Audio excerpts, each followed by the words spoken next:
Well, that was a rude way for me to find out that I broke my fade on pause feature in Fubar. Cool. What what happened? Well, anyway, good evening, everyone. I said that to scare you. Well, I guess actually, well, it is getting towards that. And if you're on the East Coast, it definitely is that. So, um, I suppose in reality, my joke wasn't a joke. Hello, hi. Glad we're having this talk. Um, uh, you know, I didn't prepare any notes before this one. I uh, I didn't prepare any notes. I still don't know why the cat doesn't. I'm gonna check real quick. Naruto. I'm gonna check real quick. Oh, that's right. Yeah. So Naruto has not updated in a way that might fix the video issue, video playback issue, on account of uh, it would have updated through Steam. But also, I don't think Naruto has updated in like 100 years. I think it's just been the same thing for years. Anyway, um, yeah. I mean, like when I'm starting a stream, I usually talk about a few things at the beginning, and if I'm gonna do that, I like to know what those things are, so I have some idea what the hell it is I'm trying to say before I start saying it. Imagine that, right? Um, and I just this time around, I don't know. Well, I had a bunch of stuff going on today. I went and got a haircut, and it wasn't the normal. It wasn't the stylist I usually go to, and so I had to go look at the list of stylists. And let me just go get let me get the screenshot I took here because so I'm in Seattle, right? I'm a gay guy going to a stylist in Seattle in 2026, right? So like there's certain ways this was going to go. But every single time that I go and look at the list of stylists and they all have the pronoun choices on there, I'm like, okay, whatever. Except not to it's really hard not to like notice when there's changes, right? And so like well that and the other thing is they apparently have some sort of ranking system at the like barbershop chain that I go to. And so I get in and it's like the first stylist is Kim, she her recently promoted to level 7. And every time that I see this, my brain goes, wow, a level 7 she her. I didn't know you could prestige in gender, right? Like I thought it was just, you hit max level, you stop leveling. But apparently there's things I don't know. The next one here is a Fae level 3 they them. I'm like, okay, I guess I've met people I would characterize that way. And then I found out that uh, I can still say this.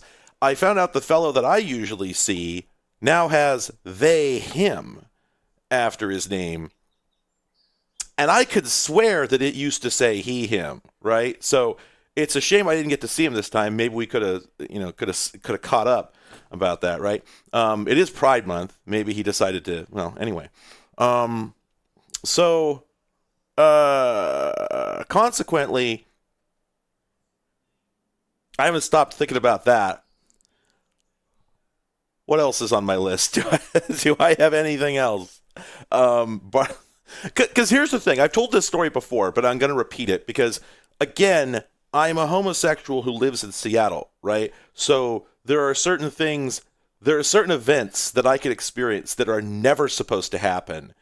And one of them, many years ago, circa like I think 2018, something like that, I went to a very stylish salon up in Capitol Hill, and I had a new stylist that day who I had not seen before, right? And she was pretty energetic, and so we're chatting because I am a talker. Um,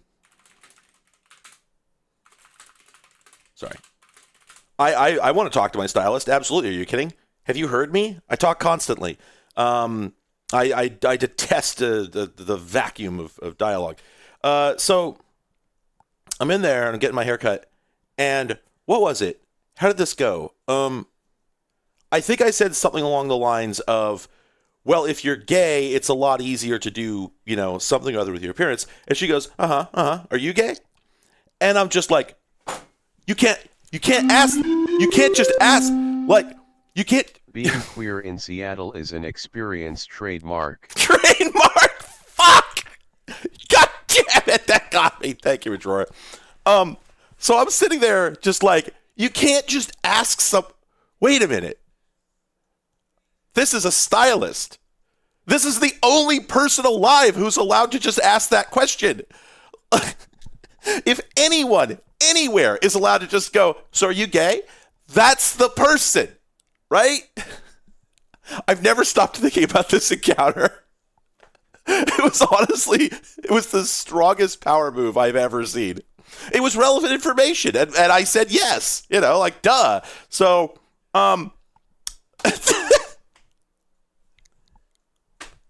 getting your fucking haircut, right? Let's see what else. I'm looking around. Do I have any other topics?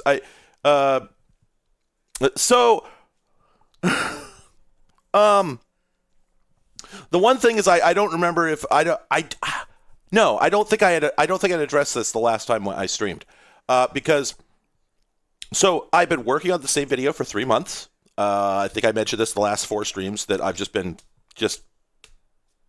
pounding away at this video.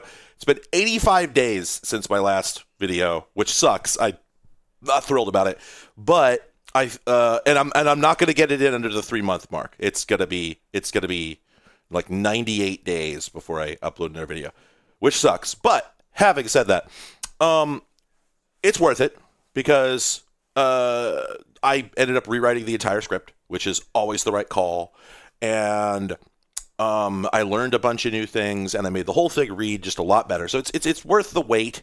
But I just wish I hadn't been writer's blocked for as long as I was, because really I could have done this in like a month if I had not been just like zonked, just zoned the fuck out half that time. But anyway, having said that, a thing that I love that happens a lot when I'm working on videos, and when I say I love it, you see where this is going. A thing that I just adore is when I get most of the way through a topic, and the whole way I've been going, well, I could do this. Nah, it's too much. I could do this.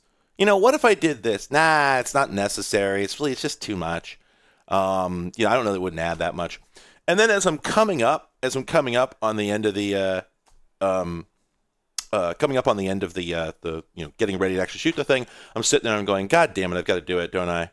I have to do it. It's just it's not avoidable. Like it obviously, I've been thinking about it this whole time because I obviously should be doing this, and it's really frustrating because usually it means there's a mad scramble at the last minute to get a hold of that thing or to do that thing or to get prepared for that thing. And that happened this time, right? Because the topic of this video is a PC that has been, it is a PC-AT that has been heavily modified to be Tempest rated, so it could be used by the NSA without worrying about electronic eavesdropping. And this one was in fact used by the NSA, which is fascinating and terrifying. But I'm pretty sure I'm good. Anyway. Because it's based on the PC-AT, one of my first thoughts was, well, I should get a PC-AT to compare it to. Well, as I think I talked about last stream, that is easier said than done. Holy hell. It is astonishingly difficult to find a PC-AT. They are extremely rare. I found out that IBM sold about 7 million PCs and XTs from 81 to 87. In that time frame, they sold less than 1 million PC-ATs. And I strongly suspect that virtually every person who bought one of these things was either a business or an individual who bought it to do work on. And in either case, when they no longer needed the thing, they just threw it away unceremoniously. It was a tool. It was for work. Once they didn't need it, they didn't need it. And so as a result, like, very few of these things seem to have survived, which is really strange because it is a very important step in the history of the PC, and just nobody cares, right? And I sort of get why. Because the fact of the matter is, there's very, very little that you could do on an AT that you couldn't do on an XT or on a 386 with essentially the same experience. So, and the 386 offers, the XT offers much greater authenticity, and the 386 offers much more capability. The AT is really not a very good computer in a lot of ways. It was an in-between step, and other than a curiosity, it is not a very fun computer to have. So I understand why they didn't get collected. They're not iconic, and they're not very useful. It is still strange that this extremely important machine just, that I had never seen one in person in my life. So anyway, a week ago, like shortly before the stream, I think, I go, damn it, I got to get one of these. I had been trying my best to write the script with the assumption that I was going to use, no, AT doesn't really stand for anything. Neither does XT. It's just, you could find definitions. They're backronyms. They're bullshit. Shortly before the last stream, I decided I really need one of these. I had written the script with the assumption that I would either just show JPEGs from the internet or that I would show a clone and just say, like, these are pretty much the same as the original. But then I ran into a couple hard limits. A couple things from just like, damn it, no, that's just not right. And one of them is that the AT only has 2 drive bays on the front, and all clones that I can find have 3. And it's a minor thing, but I kept writing and rewriting this part of the script where I would just say, well, in the original AT, as you can see, and in my head, I'm going, as you can see in this JPEG that I'm showing you, instead of the physical computer, the clone that I have here, because the clone isn't like that, right? So now I'm asked that I've shown them a clone. Like there were points in the video where I was pointing at JPEGs and points where I was pointing at this physical machine, and I'm just going, this is too confusing. This is just not telling the story that I want. This is not, like, for me, it's not that hard to assemble this idea in my head that, like, the clones are the clone represents the AT with a couple deltas. But for somebody who doesn't know this stuff, it's going to be really hard to keep track of that. It's just going to be confusing and muddling, and it's already a very complicated subject. So we just don't need that trouble. Let's go get a 5170. Holy hell, did I have a hard time. I hit up every single person that I knew, everyone I could think of, and no one had one, and no one knew where to find one, and no one had seen one. One of my friends checked with the Interim Computer Museum, who has like PDP-11s, and they didn't have one, right? They've got a PC Junior. That's the same friend goes, you know, it's ridiculous. I could get you 7 PC Juniors by end of day, but I can't get you a 5170. It's wacky. It's just really, really weird to think about. But I was almost going to drive down to Portland and get one from Adrian Black. He had one he's willing to loan me, but it wasn't the right motherboard. It was a Type 1 or 2, and mine is a Type 3. And it's a subtle difference. But again, I was looking at it and going, no, if the whole fucking point, and the whole fucking point is to open these two machines and say, look, they are the same. What is the point of showing you something that isn't the same?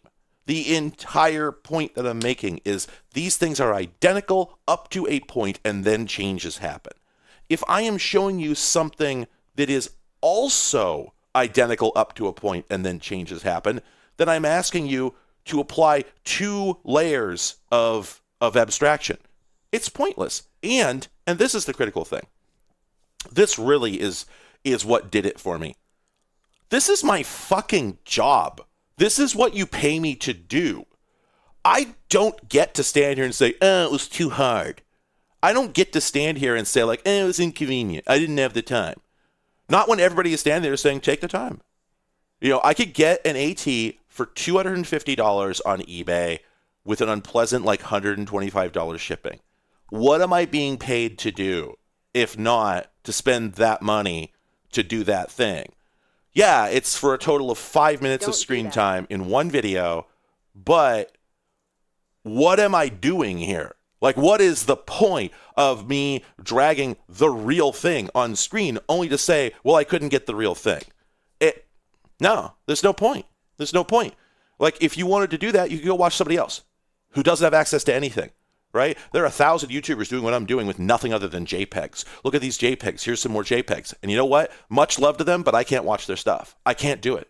As soon as I see, like, if I find out that there's no physicality in a video, I just click away. I'm done. I can't watch that. And sorry, right? It's a bummer. It's a real bummer for them. But that's the way I am, and that's the way I think, for me, I have to be. I have to stand up to what I think of as, one moment. Sorry. There we go. I have to stick to what I feel is the right way to do this, even if I don't disrespect somebody for not doing it that way, right? Because it's better that somebody cover the topic and be beneficial to someone than to cover it perfectly. Perfect is the enemy of good. But how many people on YouTube in this space are getting paid what I'm getting paid and being given the time to polish the way that I am? I should be starting out with what is the best way to do this and pursuing that. Because if I had set out to find a 5170 2 months ago, when I first knew I was going to need it, I would have had one a month ago at a minimum. Anyway, so that didn't end up being necessary, fortunately. As concerned as I was about not being able to find one, what actually ended up happening was I got recommended that I go join the Seattle Retro Computer Society mailing list and ask on there, and I did. And a very nice fellow got back to me and gave me two. They're on loan, but he had two pristine 5170s with Type 3 motherboards, one fully loaded, one gutted, like no cards or anything, which is exactly what I want. That's perfect. Not only do I have spare parts in case the power supply blows up during the demo, but also I get to show you what the thing looked like and then snap my fingers and show it to you with all the cards gone without having to take all the cards out, which is fantastic. It's just going to make things a hell of a lot easier. So that's terrific. And he and I also talked about a whole bunch of other subjects. And it turns out that we have some things that each other are interested in. And, Adam, you want to know a funny thing is I have never once in my entire computer collecting career bothered giving a shit about RIFAs or tantalums, and I have had one capacitor blow up on me in over 20 years of collecting. Like, everybody talks about, like, oh, these things, they're all hand grenades. Never happened. My XT and PC work perfectly with the original power supplies. All my 286 machines, 386 machines, everything. My fucking, I get TRS 80s, compact portables, frickin' K Pros, and I just turn them on. They just work. This whole thing where, like, everybody's thought, like, oh, every third time you turn one of these things on, the capacitors blow. It just isn't true. It just isn't true. Like, I don't know. I don't know why I'm so lucky, because it's not that I think people are lying, right? Not at all. Like, people's lived experience with this is that every third one blows up, but it's not true that every third one of these things blows up. It's just that for some reason, a bunch of people out there just have, like, the reverse Midas touch, and every third machine they touch explodes. Now, dead machines because of caps? Oh, absolutely. Oh, are you kidding? I've had plenty of computers that didn't work because they needed recapping. I've just never had one blow up, except a couple years ago, a hilarious thing happened where I found these two computers that were actually under the Nonstop brand, but that's a whole separate story. And each one of them was this great big monstrous server chassis, double wide, with two motherboards in it, and each motherboard had two Pentium Pros. So I ended up receiving 8 Pentium Pros is how this played out. And the very first thing I did was I just plugged one in, turned it on, and bam, it just fired a tantalum cap about 10 feet across the floor in a shower of sparks. And I've never gotten over not having recorded that. I've kicked myself every day since then that I did not record that. But that was the only time I've ever seen it happen. I have almost never seen smoke come out of a computer. It is so goddamn rare for me. And so, yeah, it's not worth, like, I see all these people out there, and I'm not dunking on you at all, not at all. But just like, I see all these people out there, they're like, yeah, I got this computer and I've had it for like 3 months and I haven't turned it on because I want to go and do all the cap checks first. And I'm just sitting there going like, I am 30 or 40 years old and I don't have time for this. I do not have time to have do you know how much shit I have? If I did that, if I went through and tested and replaced caps and every single thing before I turned it on, I'd get one thing done a year. And I don't mean just one video. I mean one task, one action, right? So I've just been doing it Gonzo style, and I'm here to tell you, you could do that. It's legal. It's totally practical. I've been doing it for decades, and everybody else I know also does it that way. My friends who work at the e-cycle stores, when they get old computers in, they just plug them in. You know how often they blow up? Like once a year. And they're handling hundreds of the damn things. So statistically speaking, this just isn't very common.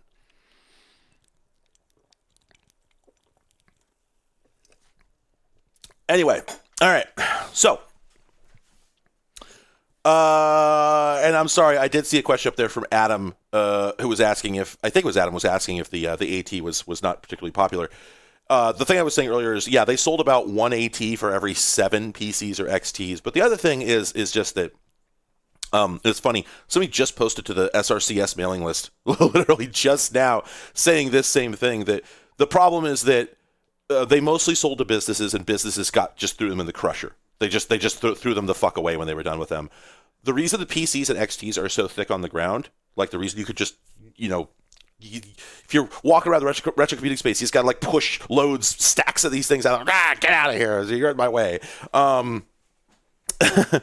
The reason for that is because normal human beings bought them, and the thing about normal human beings is they don't like throwing stuff away, and anybody who has worked in e-cycle knows of the phenomenon of like the person who is standing there holding a worthless piece of junk, like a 24-inch LCD television that's 2 inches thick, and it's like 720p, and they're on like their 3rd or 4th minute of explaining the history of this thing and like how much, well, it still works as long as you like press and hold the input button and you're just standing there like, sir, I am throwing this away the minute you turn around.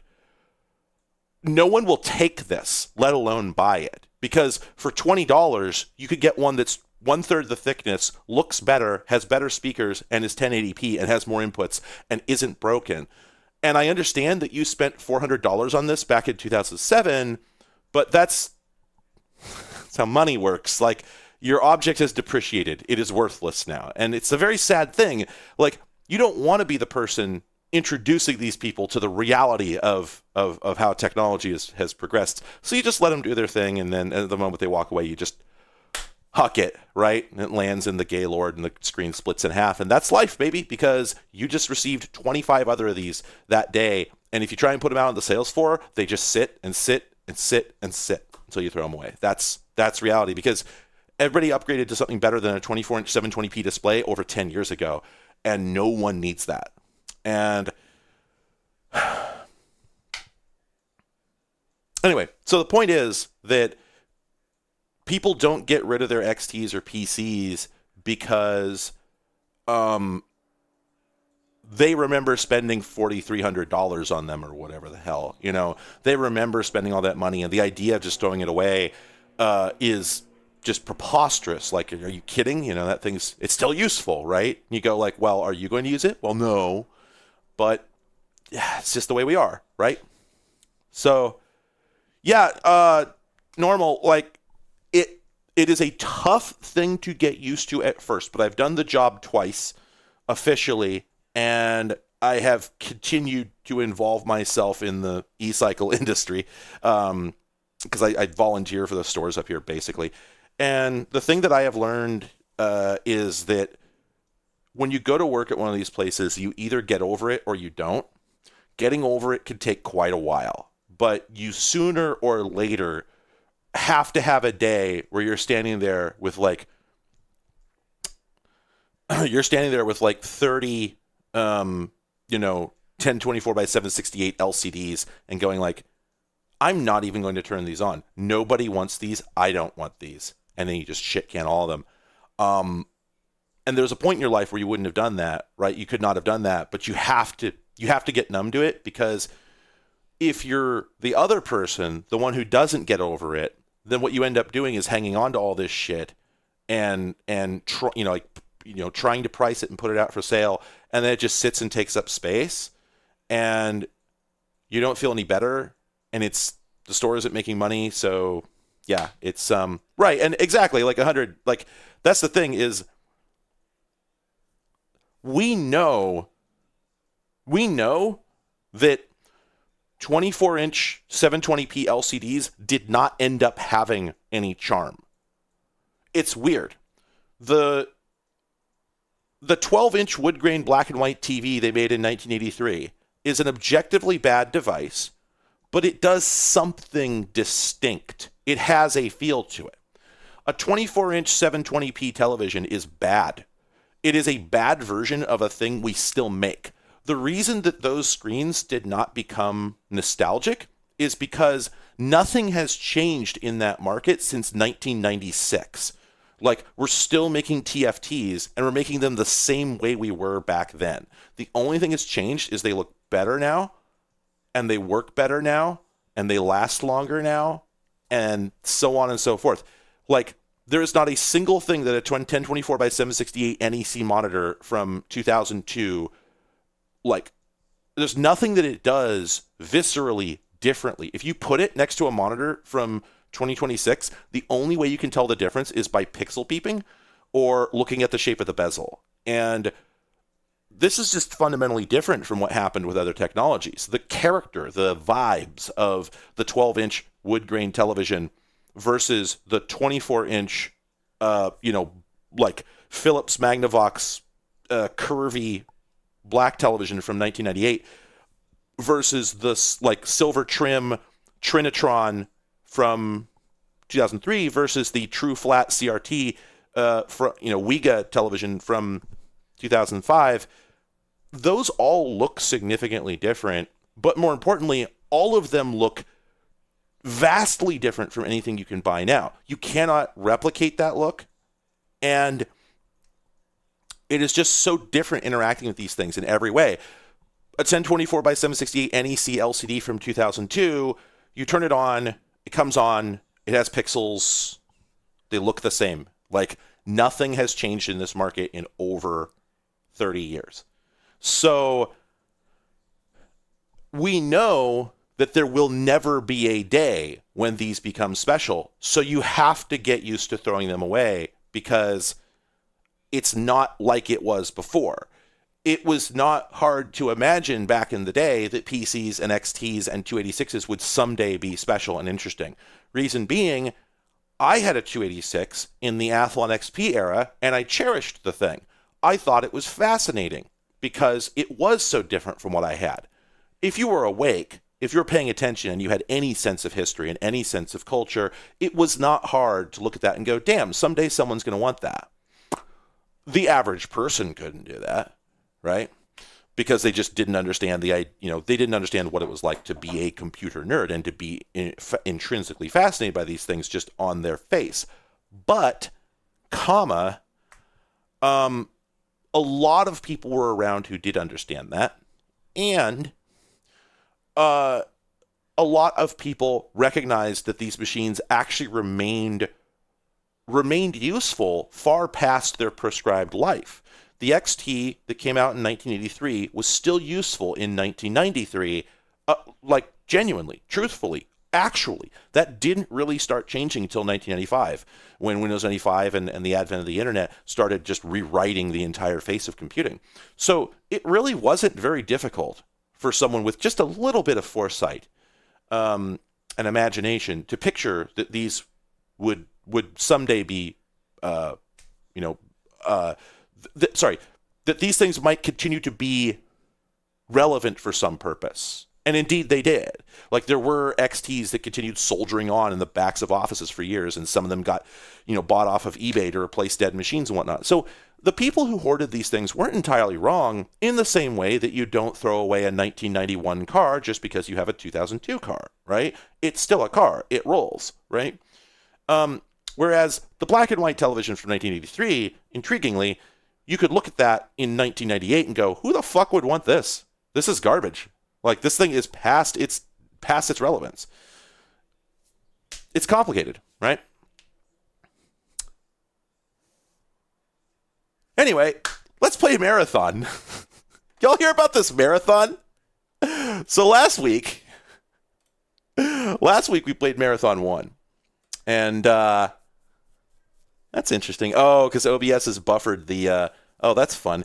OBS has buffered the last image sent to it. So that's cool, and I'm not upset by it at all. But anyway.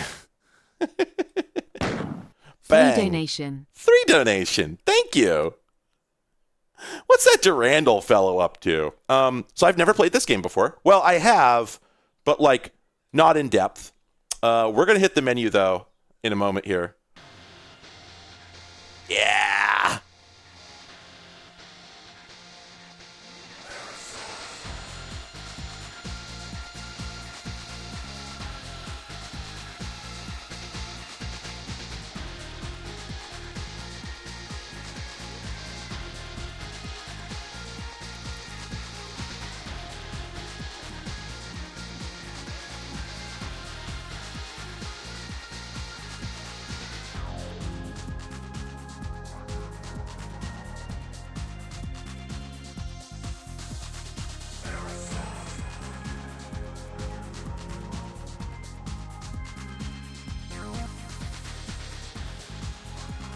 To anyone who doesn't know, this is the only piece of music in the entire game, and their decision to make it sound like this is a bizarre one.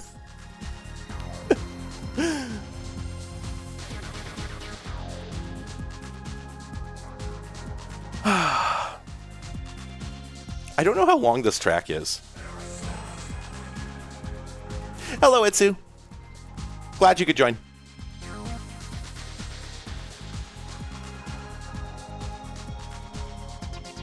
Okay. So anyway, let me turn that down a little bit.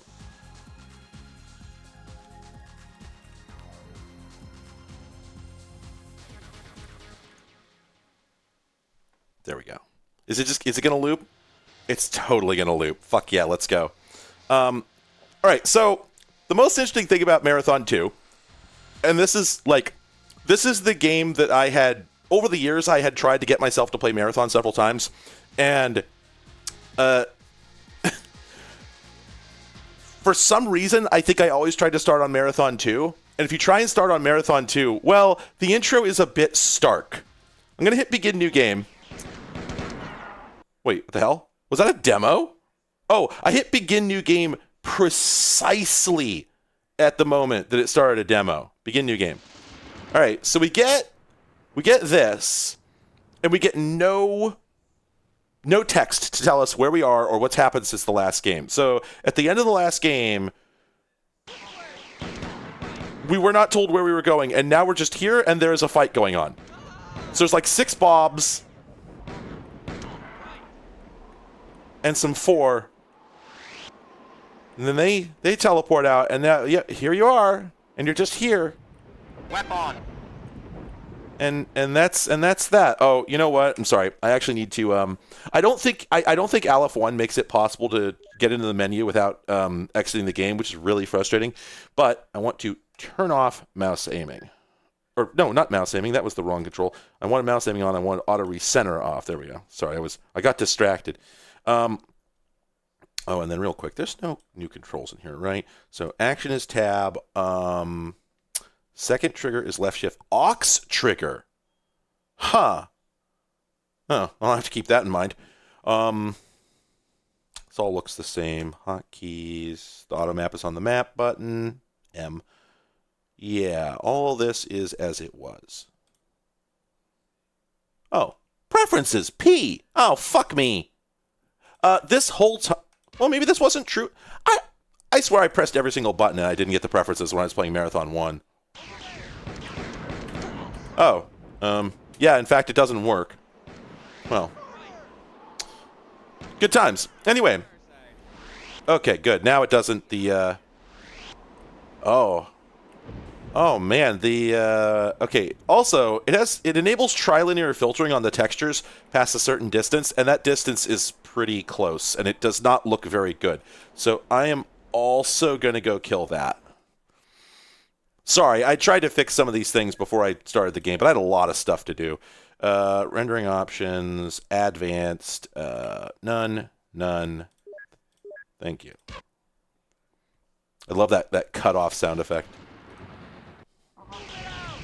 Okay. See you, Starside. See ya, Starside! The first time we've seen the bobs actually effective. Okay, so I'm going to assume this is our first terminal. I have no idea where we are, so... Okay, so I guess we were in stasis, and now we've been dropped onto the home world of the Sophit... I'm sure you're wondering why you were in stasis. What happened to the marathon in Tau Ceti? Yeah. I was, actually. Thank you. All right. I gotta go place some chips. Your suit has been modified to recharge at 4 power stations and to use 4 uplink terminals. But that worked in the previous game. So, like, that's not... Well, anyway. You should encounter little organized resistance because the 4 are preoccupied. I've been introducing them to the magic of orbital bombardment. Terrific.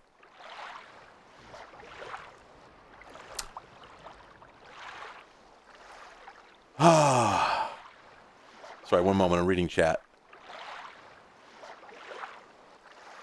Oh, right, yeah, we are not a bob. We came from Earth, theoretically.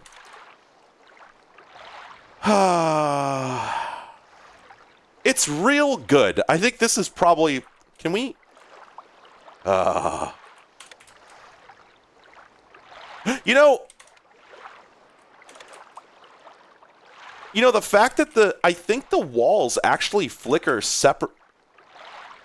Okay, no, I think it is sector-based lighting. Okay, I was thinking they had done... Because, like, all the Raycast games of this era did per-sector lighting, and I think this one does as well, the same as the first game.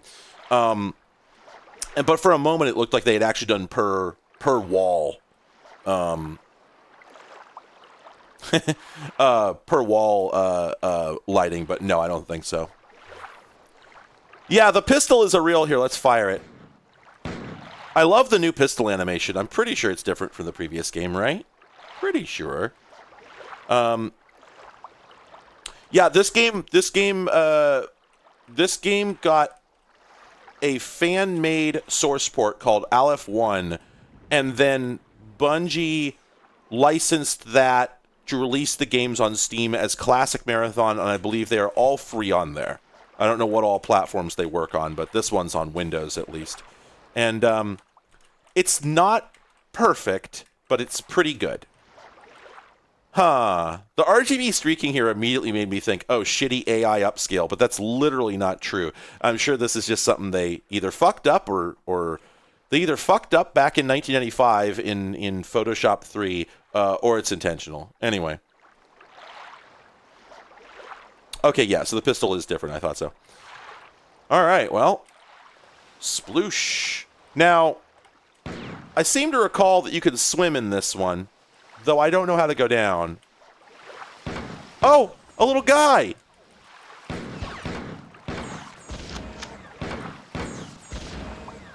Well, they fall down pretty easy. Okay, I like that the switch is textured on both sides with the switch texture. I wonder if that's an accident. Oh, hey, let's look at the map. Is that any different? Waterloo Water Park. No, I think it's about the same. Boy, that water sound is so loud.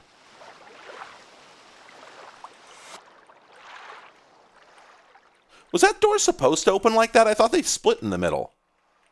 Oh. Wait, that's a pistol. Can't I... No, I guess I'm only, at this stage, allowed to have one pistol. This is nonsense. I thought I was playing Marathon.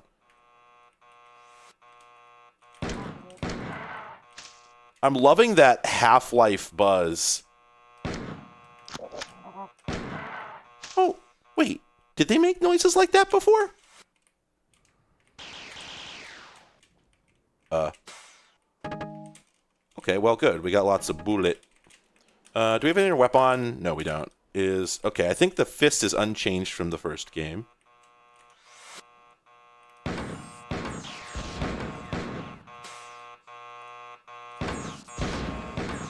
That is a really annoying sound. Wow. Okay, I guess that was just to let us know that was the objective. Okay, I'll go back and look at that terminal in a hot second here. Let's go ahead and save, and then I think... Yep, that's our health terminal. Save again. Love that bleep sound that got used in every single video game. Pardon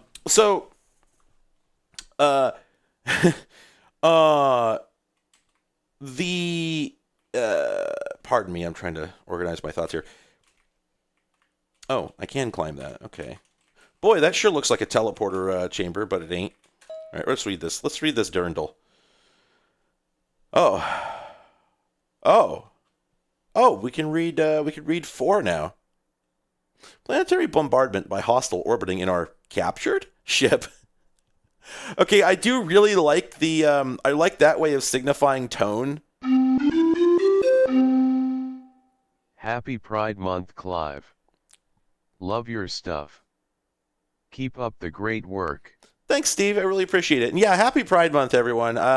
My robot is already gay, so I don't need to make him any gayer. I mean, look at his face, look at his ear.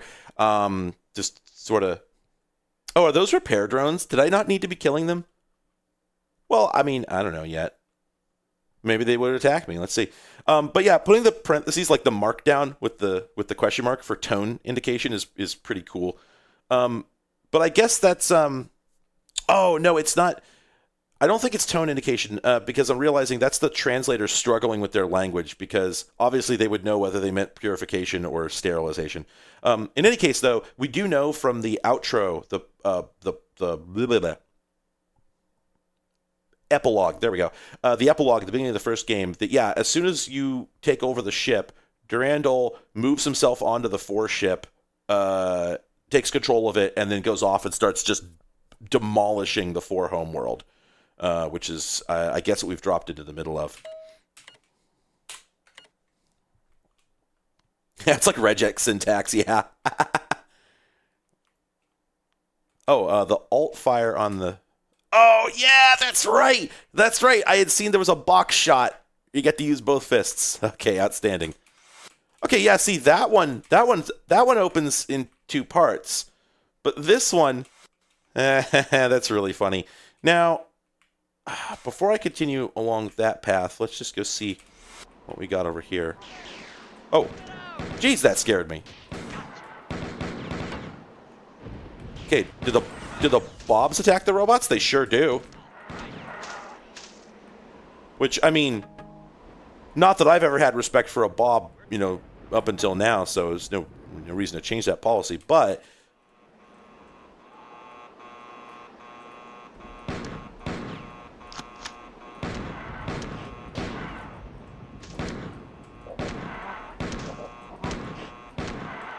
There we go. Okay. Oh, it just teleports. He just teleports in the chip when you need it. That's cute.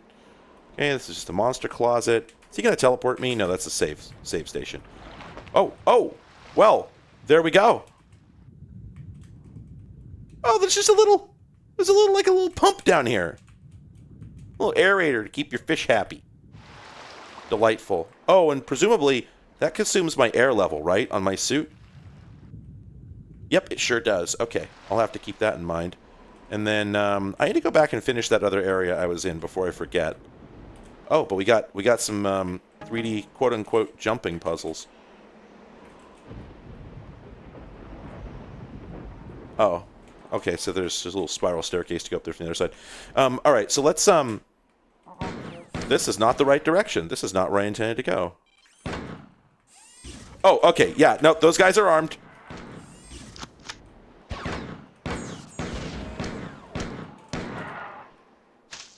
Boy, Bungie just can't miss on gunplay, I'm telling you.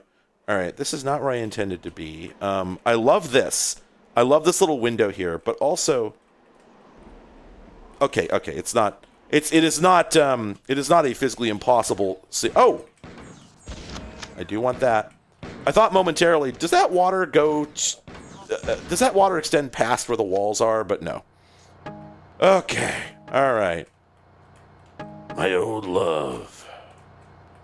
Okay, I love the use of ambient environmental sound effects in this that I don't think was present in the original game.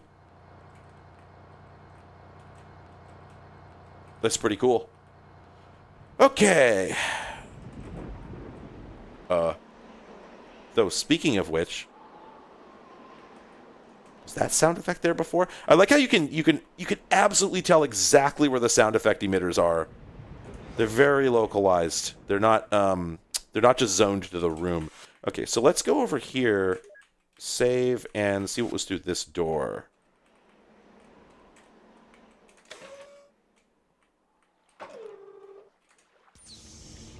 Oh, slow door! I love that this game has slow doors. Oh, okay, it's we're playing Dark Souls now. We've got a return path. Now that was rude. Now that was very rude and uncalled for, and you did not need to do that. Well, anyway. I just realized I gotta try this. I gotta get back up there.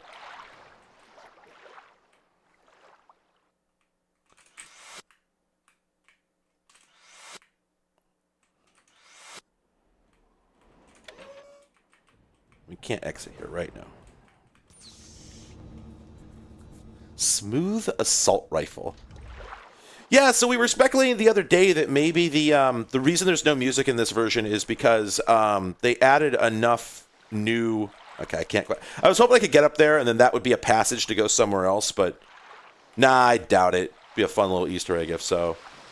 Anyway, we were speculating the other day that maybe the reason the game has no music is because, or I was speculating anyway, that as far as I know, the max that this would have been sold for typically would not have had sound cards, would not have had dedicated MIDI hardware. And so playing MIDI on a Mac in that era presumably would have involved a software synthesizer, which would have eaten up CPU cycles. So if you put more sound effects in the game, you'd have less CPU time left to play MIDI.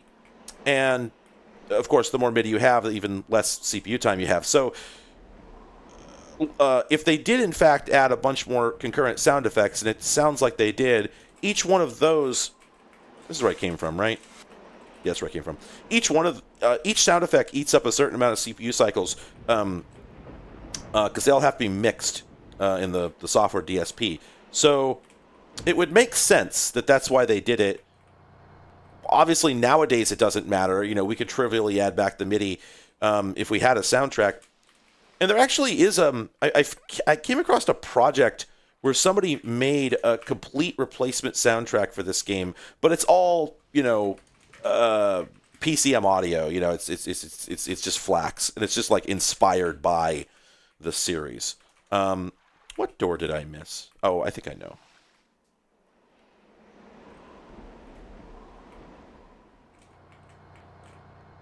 Not this one.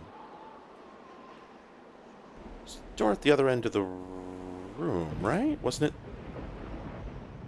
I wonder if I'm supposed to go back to that terminal. You know what? I'm probably supposed to go back to that terminal now that I think about it, because I placed the two water ships from the Fallout series, and I think I should go back and talk to Dindal now.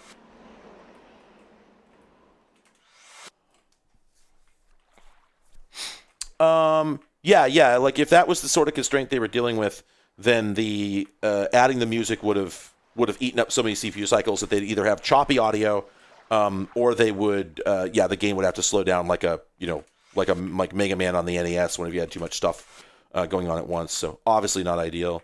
Okay, so we would go through here to get to the opening room. Yes, okay. Surprising amount of hidden shit in this map that's easy to miss. Really? Have I missed some of it? Is that what we're driving at? Oh, you know what? I do see. Oh. Oh. Well. Huh. That totally did something, right? Right. I have to make several more loops back to the beginning to find out, but if I got into one of those and it actually had a little ejector to kick me out, then there's gotta be a reason to go into the other ones, right? I have missed a million secrets already. Yeah, that doesn't surprise me. I mean, am I just supposed to be like hitting tab on all the walls? Like, is it the Doom sort of situation? Because I don't know if I necessarily. Sorry, I saw the lighting on that one. Oh, but I can't. But now that I'm in there, I can't do anything with it. Do I need to? Yeah, I mean, tab is interact because spacebar is fire. Because the reason they couldn't just use the standard. Well, first off, the Doom control layout wasn't standard yet. But even ignoring that, the reason they couldn't use that is because there was an alt fire in this one, so you just didn't have as many didn't have as much room on the keyboard to work with. If I start looking for secrets, I'm gonna lose my mind. Is the problem? Like we're here to finish the fight, Halo voice. So like, I can go around and press tab on every single every single wall, hoping for. Yeah, see, exactly. I could do that, but does anybody really want to watch me do that? I don't know. Oh, I'm pressing tabs so many times. Yeah, I tend not to worry about secrets because, like, the best thing can happen. So there's two things that can happen in secrets. The first thing is that the game gives me some lore, right? But when I'm all done here, I intend to go read all the lore on a wiki, so that's moot. And then the other thing can happen is the game can give me a weapon sooner than I'm supposed to have it, and that just feels like it's going to leave me not having the ammo that I need for that weapon. So, like, that also feels like sort of a... I'm not going to want to use it because I know I'm not going to get ammo for it anytime soon. Now, conversely, the counterpoint to this is that I am now obscenely interested in finding out what's behind door number 1 back in the starting room. So maybe I'm ruined by that. I mean, we'll find out. Because, yeah, like, that was definitely a secret. And I'm super curious what the story with it is. And then there's this thing. This also feels like it should be a secret. It probably is.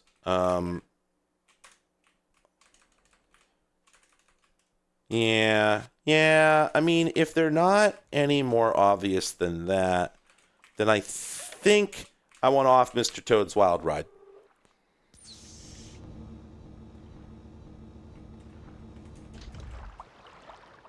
Oh, so we don't think... So that's not a texturing error. So we think, oh, it's not both of them, is it? Oh, that's funny. Okay, well, that's a little more... I can get my teeth into that one.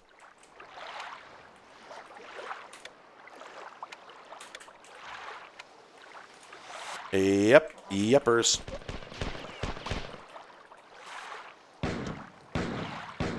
Sir, don't leave. We were talking. We were having a conversation, sir.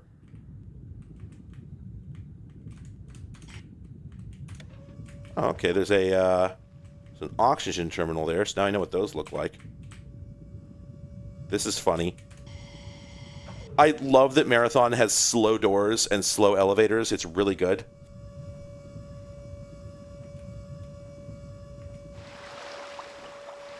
What?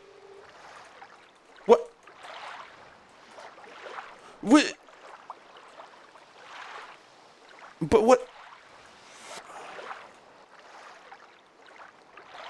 I'm being pranked. Okay, so...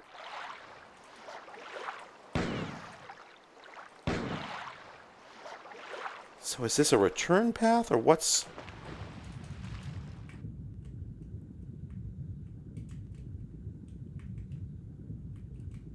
Oh, I'm supposed to be up there. Oh, wait a minute. Oh, I can swim. Oh.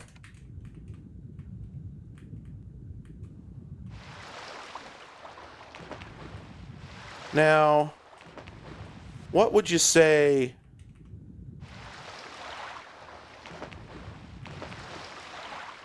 Oh! Oh, that's draining the room. Oh, cute. Okay.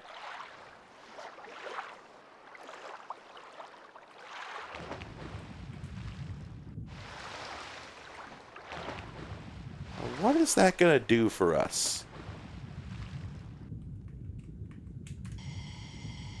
Getting gassed. Getting aired up. Okay, so that's as drained as this is going to get. Theory, we now need to go somewhere else where we'll discover the water level is lower now. Like this drained the whole level. But if that's the case... Nope, well, sir, we had an agreement.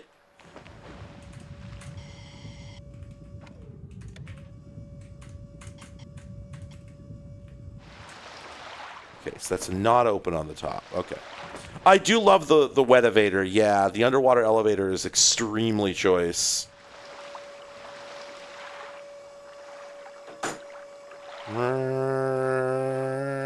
Nope, it didn't drain this. Okay. Well.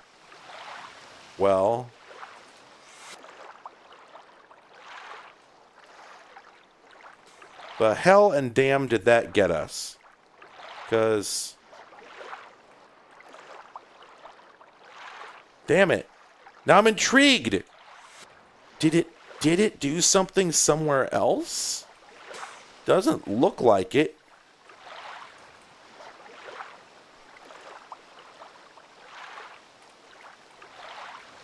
Well, I'm just going to run the level real quick.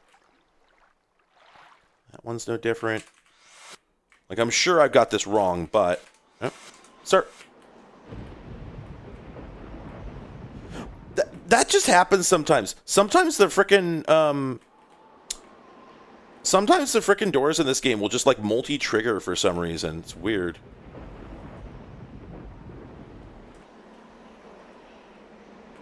Okay, that's no different. Whoa! That's different.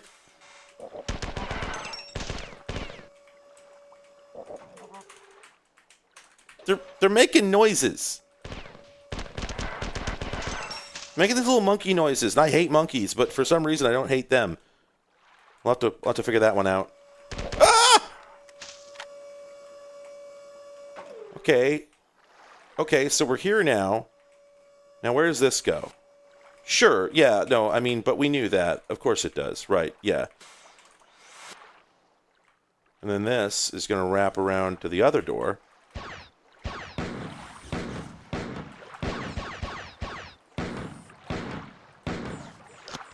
Okay. Okay. Okay. Oh. What are we... What... Is it... Shit looks like a speaker. What are we doing? Oh. Well, as expected, I've now received a weapon ahead of when I was supposed to get it. That's the whole point of this, obviously. And I'm not mad, obviously, but... What is this? Oh. Weapon. Oh. Oh! What? Did I... Now, is that a time-based respawn, or is it because I destroyed that object? Does this also get me more shells? What if I destroy all of them? Well... Seems to be easier said than done. More? More? More? But I want it! Let's go around to the other side to that useless little balcony. And see if we receive any delicious treats now. Nope. So... is that one just there for... Oh, well, anyway. Alright, let's check the map here. Well, that over there goes somewhere, which makes me think that we're supposed to be able to get out there. So let's just check the walls here. Nothing. Nothing. I mean, it could just be a meaningless level detail, but, you know, we can't trust anything now. Now, wait a minute. There's a window over there. Is that? Oh, that's where you start. That's where you start. Okay, that's the starting room. That makes more sense. Okay. I think we did it.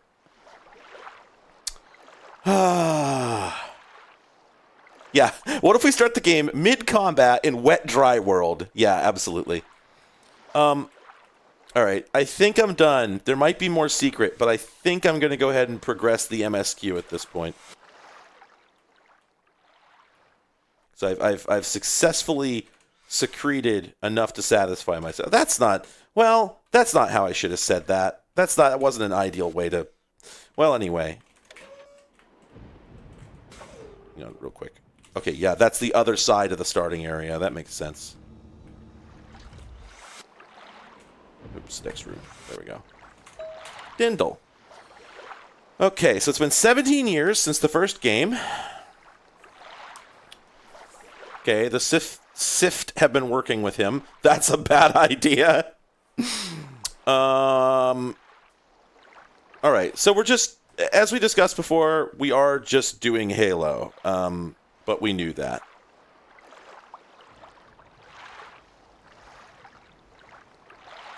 Sorry, give me 1 second. Sorry, I'm being sent a message by someone who would, by a friend who was looking for assistance with diagnosing some electronics failures, and the picture they sent. Holy hell!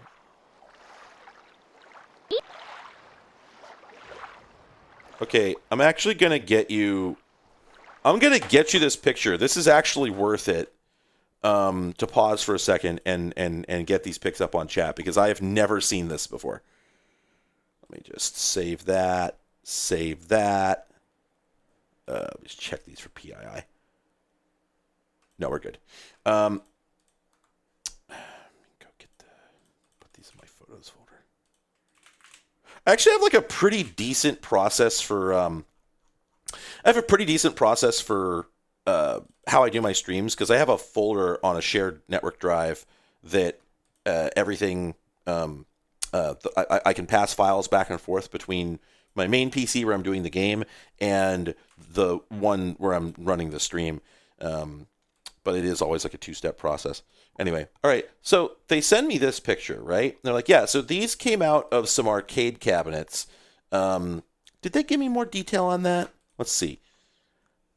2 video game cabs that spent their lives in a fog of cigarette smoke. The fan blades aren't moving for shit. What are your theories about what happened? So that's the first pick, right? But now look at the second one. What in the fuck is that? I have never seen a fan that looked like that. It looks like leakage. Like there's no electrolytics big enough to produce that. Ha.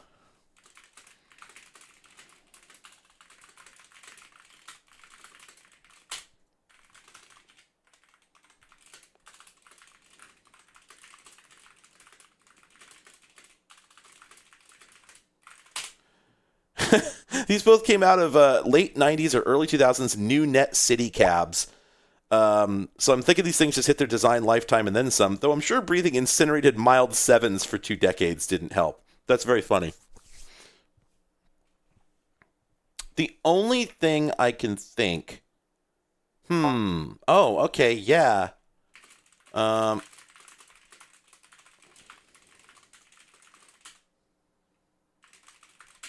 I don't think there's a failure mode for this sort of fan where the coils can overheat like that, even if it's seized. Because these things are brushless, right? And I think that depends on feedback to operate.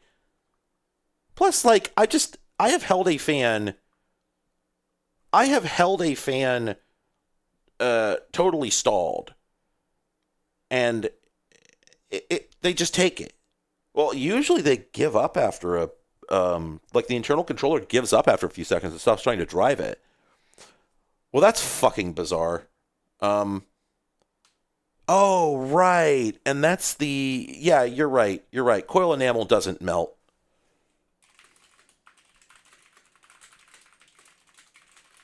Okay, yeah, I'm completely. I got nothing on this one. I just thought everyone would quote unquote enjoy seeing that. All right, back to Marathon 2. Good luck. Okay,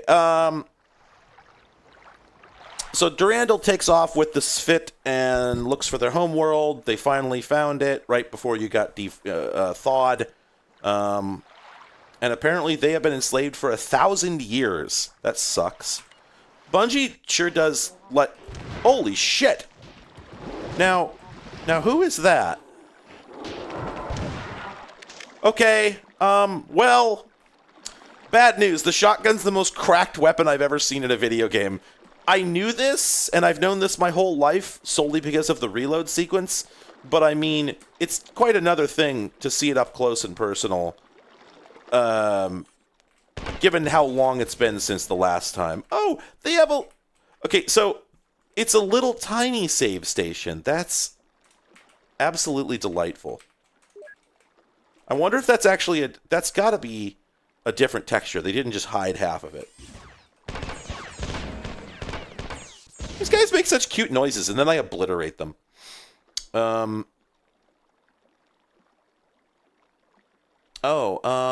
If the fan was laying, could the blade hub have filled with water and rusted? Well, yeah.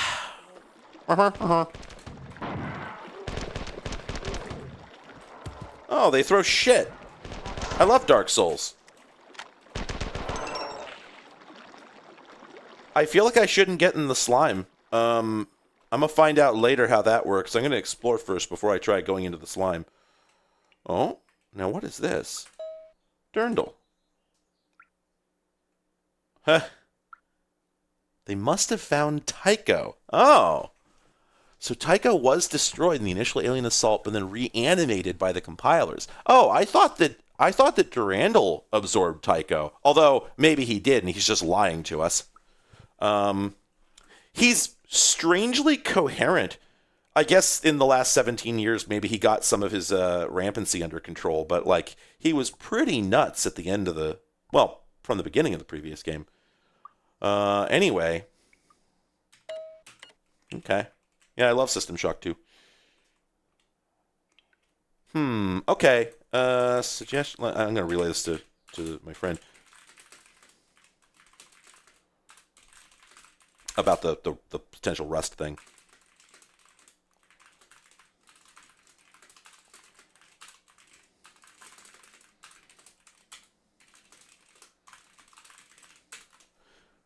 Okay. I guess when it comes down to it, I'm not too mad about the... Let's try this slime to see if it hurts us. Oh, okay. No, I guess it's fine. I guess when it comes down to it, I'm not too mad about the lack of music because they added all the ambient sound effects. Like, that really does make up for it some, I have to admit. Oh, well. Oh, there we go. Boy, as a kid, that would have scared the shit out of me, just dipping into the water like that. I think that was a leg in a boot. Pretty sure.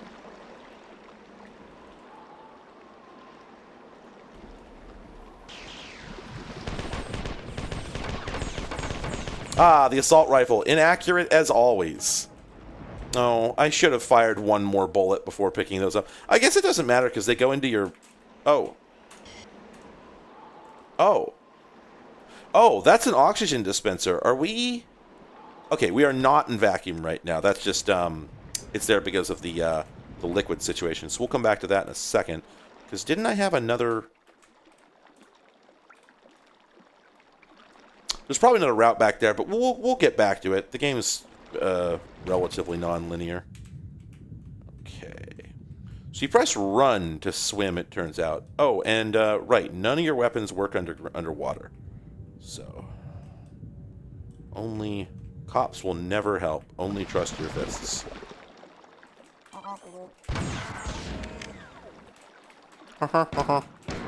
I like their new sounds. I don't think they used to make those sounds. We've seen so many Switch designs so far in this game. It's kind of ridiculous.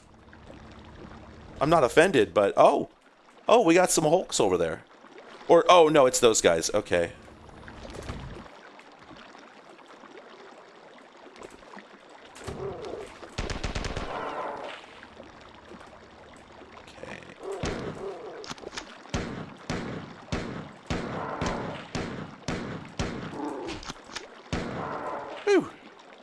I do really prefer to spend the pistol ammo if I can, just because it's the least useful. Oh, okay, so this is where we... Wait, is this where we just... This isn't where we just were. No, that's just another... Wow, the way that door opened was fascinating. It just sort of fell. Oh, I like that sky. I like that skybox. That's that good DeviantArt shit. All the deluxe paint ass art in this game series is so charming. Alright, so the fact that we can't get up over that hump means this is a swimmable area. Oh, okay, and this just drops us... Oh, that's a cute use of, it's a cute use of geometry. Just drops you back into an area you went through before. Or, actually, I guess maybe you would not have gone through before at this point. You might have actually never gone down that hallway, so that was actually like a return path.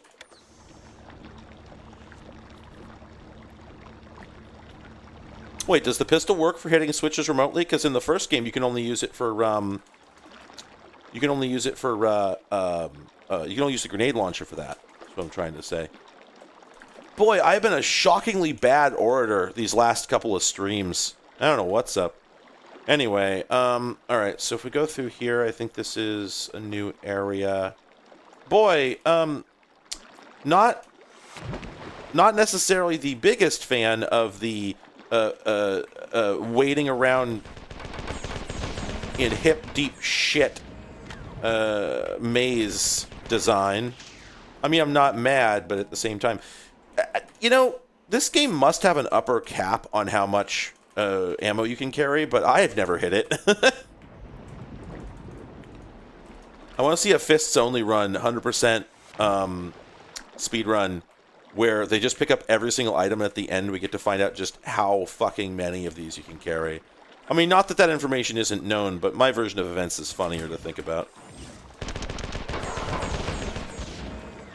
It's so fucking cool that Marathon just leans in hard on the multiple factions idea.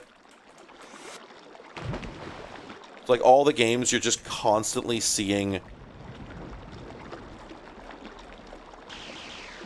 There we go. All the games you're just constantly seeing aliens fighting with each other. It's real good. Oh, hey, you know what? I did not hear them hurgling, so it never occurred to me that they would be down there. Bad times for me. Now, what's over here? Because, oh, yeah, well, that was quick. Oh, boy. Oh, boy.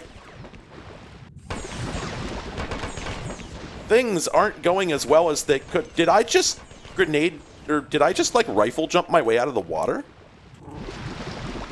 Almost. Okay, well, that's something to investigate later. For the moment, I need to stop pressing run, because I can't run down here, and flee up these stairs. There we go. Okay. Now, presumably they're going to come up, but we'll see. Oh, maybe not. Doom E1 neck deep in the gunk. Yeah, I said hip deep, but yeah, neck deep is probably more accurate.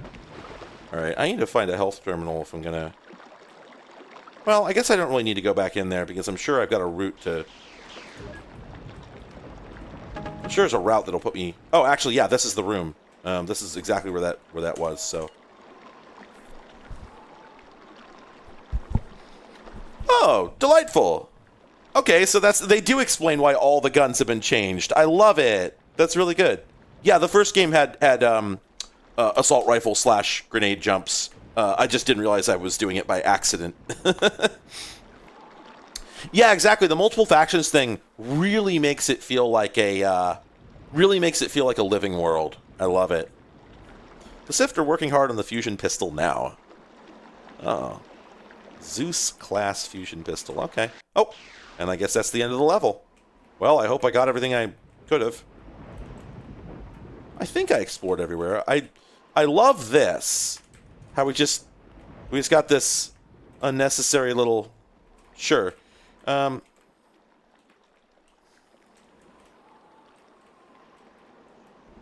did that guy just fall off, or is he gonna... Oh, he's totally coming up those stairs, isn't he?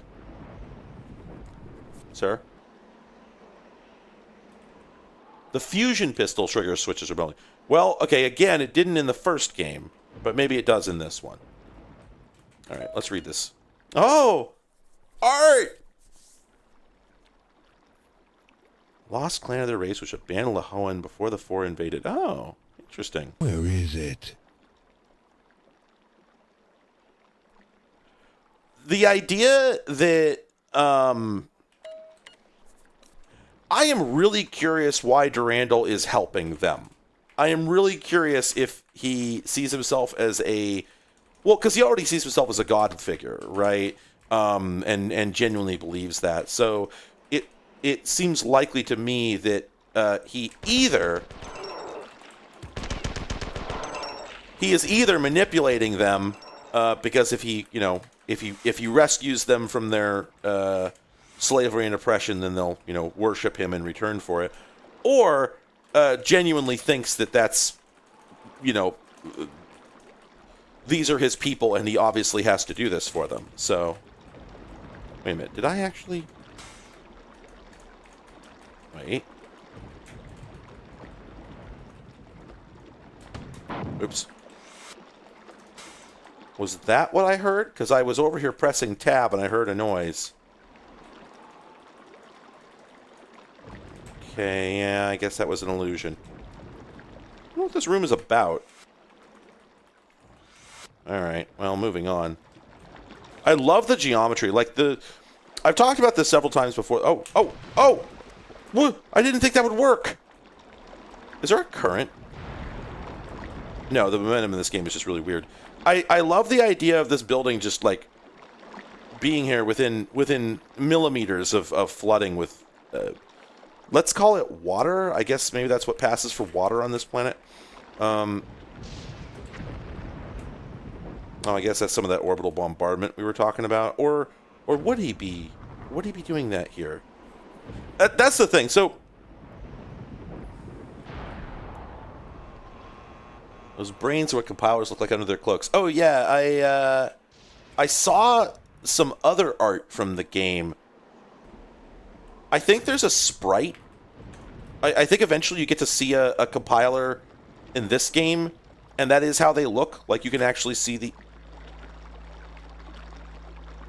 That's ominous. I don't love that. And you actually do get to see, their cloak open, and you just see the little brain floating in there, and it's just that's how they look in this game. But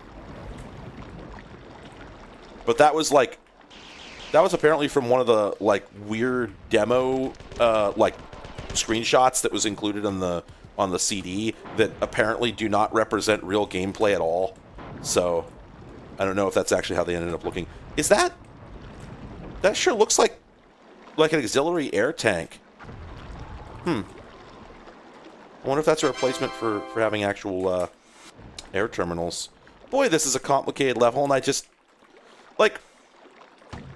in the first game you were able to do sort of the basic FPS boomer shooter exploration loop of explore everywhere, keep your finger on the left wall, and once you've done absolutely everything, then go back and hit switches, or don't worry about it. Whatever you hit will be, wherever you go and whatever you do will be the right thing to do at that moment. But this one is sort of a little more frustrating in that regard. So what do we have here? Oh, we can't interact with that. But this...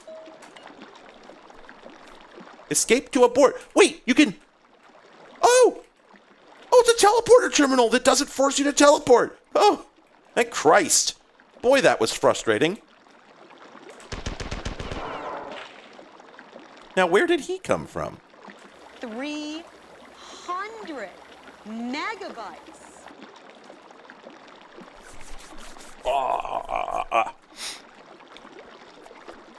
Brain chickens. Yeah, that's a good term.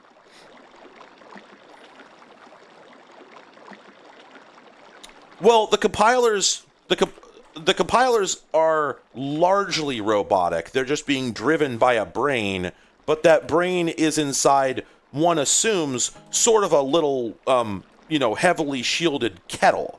So it makes sense that no heat would escape from it. It could also be the case that Bungie just hadn't really thought about it.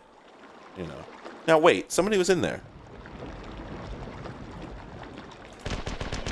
Didn't I clear this out? Where did you guys come from? Now, I'm trying to remember what door just opened. Maybe it was this one, actually. Maybe they came through here. No, I've been here. Well, whatever. Anyway, I don't remember ever finding a health terminal on this level, so I think I just have to go take the teleporter and keep on moving.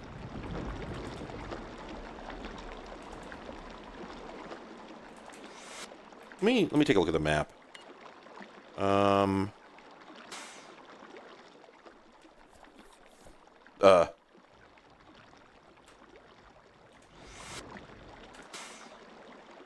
Was the map, like, changed state abruptly there? Where is it? Whatever. I've probably done everything I'm supposed to, or at least, let's just go take this teleporter and see what it does. Oh, okay, we just, okay.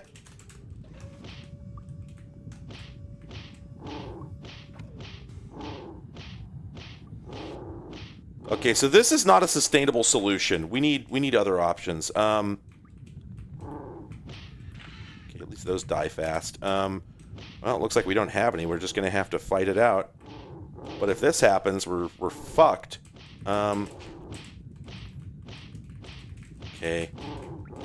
this is a strat. I think that guy punched his buddy anyway. Okay, we've been studying these beasts for some time. We've been forced to kill our guys. I'm unpredictably upset at our presence. Yeah, I wonder why. Audio jungle. There's caves. These are genetic ancestors of the Sift. Although in morphological terms, this is absurd. Also, they don't eat. Oh, okay, so they're filter feeders. Okay. No cases where the creature's aggressive like they are here. Well, maybe they're just mad. Anyway. Here we go. Damage to dam on the minor river has caused severe damage to the water system in Zone 6. Sarcasm? This is a great way to do a translator. Okay. Is that a door? Oh, thank God. Okay. Oh, okay. Let's save. Not an ideal place to save, what with how little air we have, but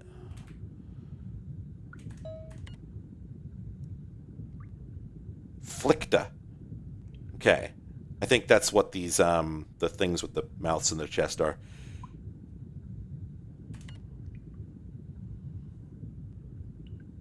So wait, so who's doing this? Okay, so the...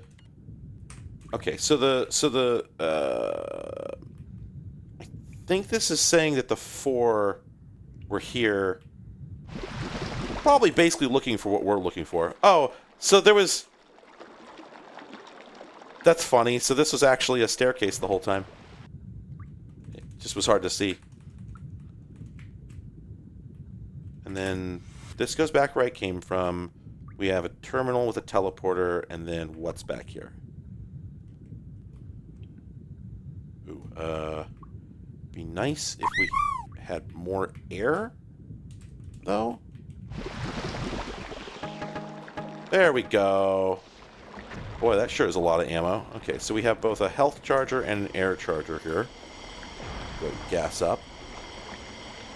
Well, I don't think we're the bad people. The Sift slavers are, or the 4 slavers are the bad people. But we're just getting involved in the midst of their conflict is the situation. Because those terminals are being written by the alien overlords.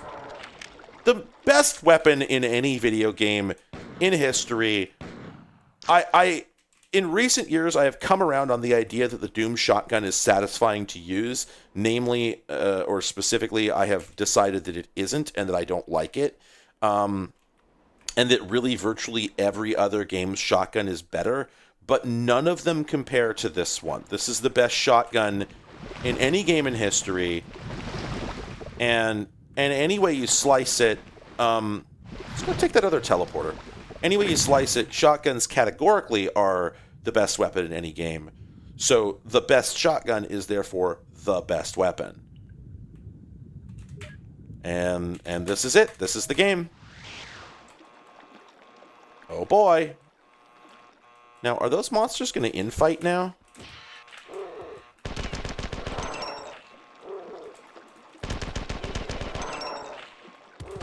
Also, yeah, I mean, like, it does suck that we're over here killing them, but, you know, the damage was already done, so... Oopsie. There we go. I'm not going to cry over it, because if I didn't kill him, somebody else was going to.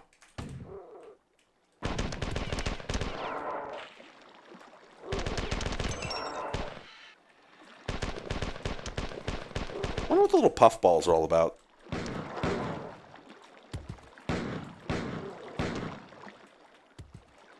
Like, I don't think we've heard anything about them yet.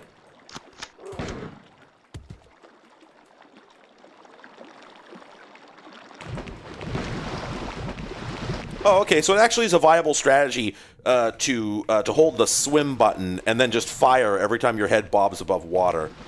I'll have to keep that in mind. It feels like there's kind of a weird thing that happens when you bob above water where, like, you sort of jump in the process of breaching the surface. And jumping in this game really fucks... Like, the air movement in this game is really weird. Like, once you're in the air, you kind of don't... You kind of don't have much control over where you're going. Like, or I should say... Oh, that one's locked. You do have control. Actually, have a lot of control. What you don't have is the ability to stop. So, like, once you're in air, if you rotate, your momentum will carry you wherever you point. But if you would like to stop getting carried, if you would like to discontinue moving, that you cannot do. And it's such a strange... It's such a strange way of doing things compared to other first-person shooters. Because, I mean, primarily what we're comparing to here is Doom, and then later Quake. Oh, here we go. Sabuth has gone into a deep trance. We'll soon be leaving Lahone, but we don't know how. Wait a minute. Oh, this area is slowly filling up with water, I think. The other clans know something is going on, but can't see the grass for the fires. That's a line. Okay, so that, I think... Oops. I believe that was a message from the old... the pre... I think that was a message from the Sift before they got enslaved. So, like, were they precognizant of what was going on? Or, I don't know. Owie. The decision to... It's interesting. The decision to not have surfacing out of the water recharge your air supply the way that it does in every other game ever made with an oxygen mechanic underwater makes sense when you consider that it makes sense in, like, the sci-fi context. Like, diegetically, your air supply is a compressed air reserve that is built into your suit, and unless your suit has a built-in mechanism, like a built-in air compressor, it would not be capable of recharging it. Now, small air compressors are not a rare thing, right? So, oh, there is another one. The Sift Manure attacked us. Okay. So I guess that's one of the other tribes. Okay. I thought there was another terminal there. You know, I'm waiting for this to fill up, if it's going to, because I'm wondering if this door is going to become usable once this room is completely full. I doubt it.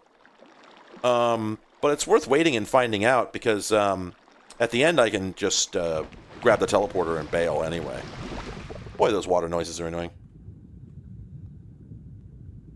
Yeah, I've played Night Marsh. Night Marsh is fucking incredible.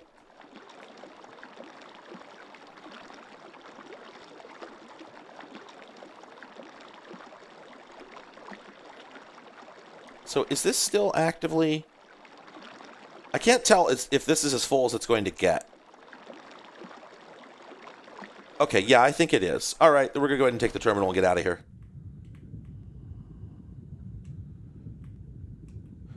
I feel like a whole bunch of this is stuff I could have just walked by and not found. So, yeah.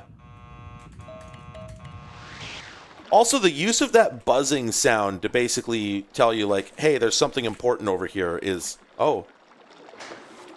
Oh, man. The way this game uses variable world geometry, it's so good. And, I mean, so did I...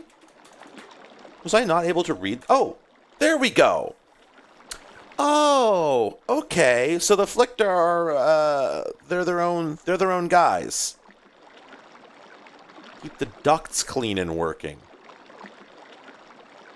Huh. I wonder what that's all about.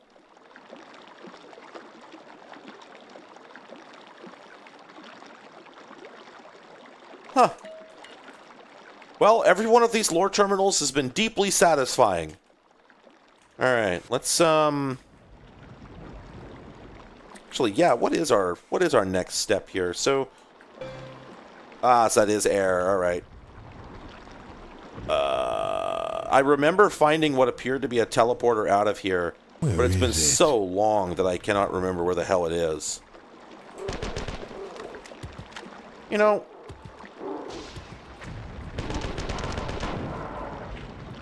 particularly want to kill these things, but I guess that's life in the fast lane. Now, what I could do, actually, is I could go heal up. Yes, here we go. Go down here and heal up before I move on. But again, I am trying to remember where the hell the exit terminal is. There's a save there. Yeah! This one... That one teleported me to the area I was just in. Is this where I found the save terminal? Buddy, we ain't gotta. Well, at least the two fists make this sort of fighting possible. I don't think it really would have been feasible with just one. Or at least it would have been really annoying. Okay, so I feel like I found an exit over here. I love this area that's just a little too shallow, or a little too short to enter. Well, this brought us back here. Weapon. Actually, where is the exit from this level now that I think about it? Let's go back to the beginning where the Durandal terminal is and see if there's anything there. Oops.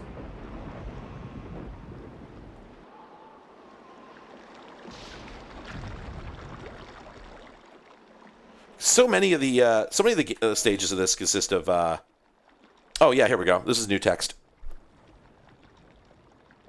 Morale in the 4 garrison is terrible. The 4 Navy has been sending their worst officers to Loan as punishment for nearly 9 years. They have no idea how important this world is.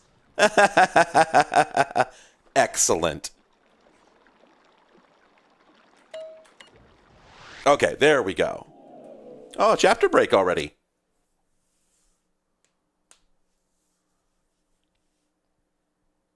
Volunteers. Volunteers 2? Is that what that says? It's scrolling. When did video games invent the crouch button? The earliest one I'm aware of is in Duke Nukem 3D, because I don't think Quake had one. Let me think for a second. Crouch. Was that in System Shock? It may have been in System Shock. It may also have been in an earlier... an early RP... Whoa! Oh, these are new. Huh. Okay, it's second pistol time. Let's go. Anyway, yeah, the first game that let you crouch... I think... I want to say Ultima Underworld or one of the Elder Scrolls did it. Okay, well, obviously we got to get back there at some point, but we'll come back to that. Boy, this is kind of bugging me. The first time I remember encountering it was definitely in Duke Nukem 3D. And I would say that's probably what popularized it. Don't do that.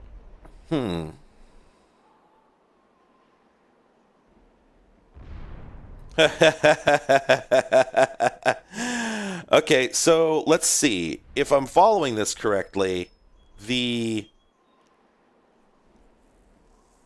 So if I'm following this correctly, the Bobs that are down here are humans that have been captured by the Four to become slaves. Oh, it does say that. Yes, destined for slavery. Yep. So then he woke them up and just basically told them they're his slaves now. So they've been double enslaved. But also, the picture there sure would tend to suggest that they've all been cybernetically modified. I wonder if they liked that. Basically, the attack failed because Bobs aren't fireproof and the Four flooded the area with lava. This angered me, so I located their underground geothermal pumping station and devised a plan.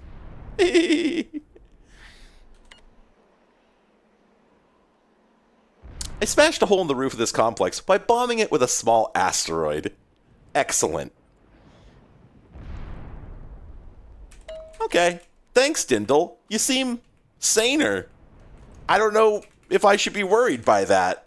Probably. Alright. So, I think at this juncture, we're going to have to, run. Oh, I can't make that.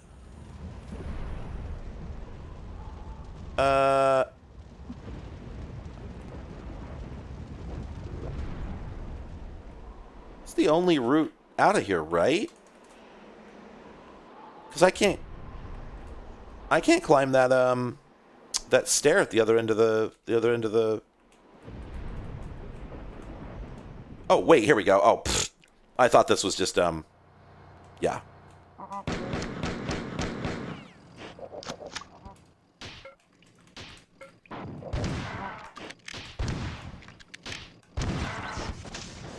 Oh, shit, I'm out of shells.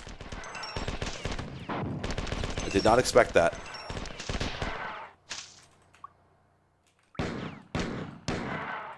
The decision to have the pistols, to give the pistols separate magazines was such a choice. I don't like it. I wish they hadn't done that. Right, so let's just bang, bang. There we go. That'll that synchronization will last, 10 minutes or so. All right. I think that's the whole room.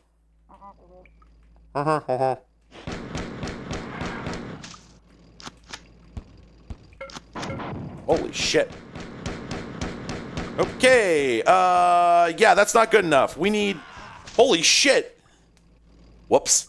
Whoops.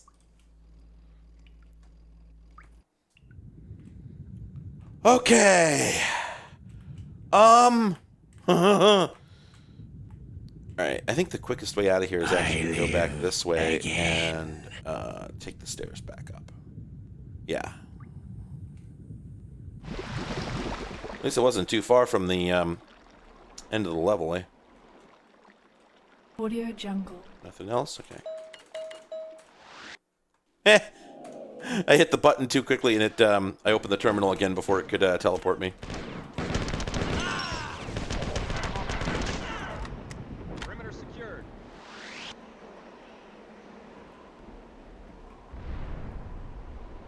Hey.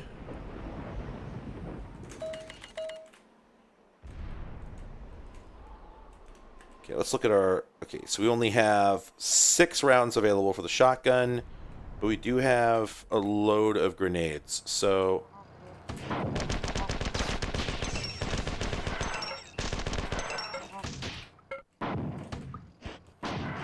300 megabytes. Man, I was not sure how I felt about the noise that the Four make at first, but I'm sold. They are unfortunately cute.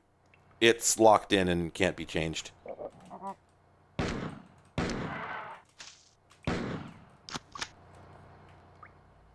Alright. Let's go this way this time. Those guys, you just got to blow up immediately, because if they manage to tag you with a grenade, like, holy shit. Okay. 7 mags, 5 grenade mags.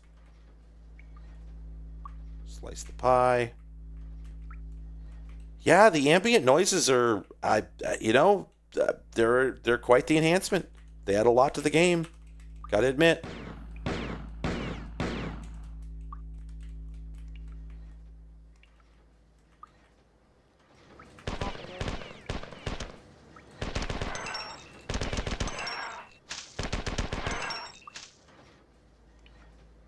Don't do that. I would love a health terminal.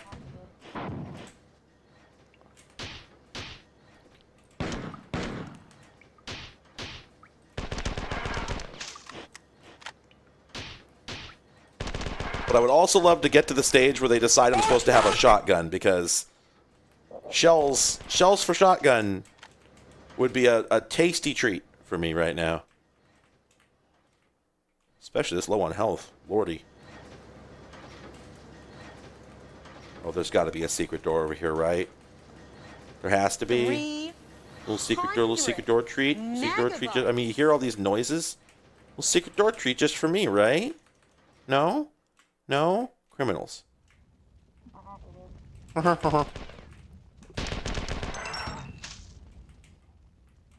You know, I think the grenades do fall, but they fall really slowly.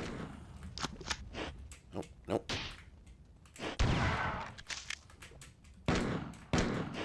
Gotta really be judicious with those shotgun shells. They're worth it, though. Okay, cool. Okay. Oh, okay. All right, sure. Glad I saw that monster closet opening. You know, I was going to say this earlier, during the last game, actually, that I'm glad that there aren't any actual monster closets in Marathon. Like, if they were going to do this level of verisimilitude, then it was absolutely essential not to have spots where enemies just, like, where you go, like, so you were just standing there for the last, I don't know how long, forever, And, yeah, I mean, they did it. Owie! Oh, that's almost all my health. I'm going to have to redo this whole fucking level if I don't find a, save. Okay, just in time.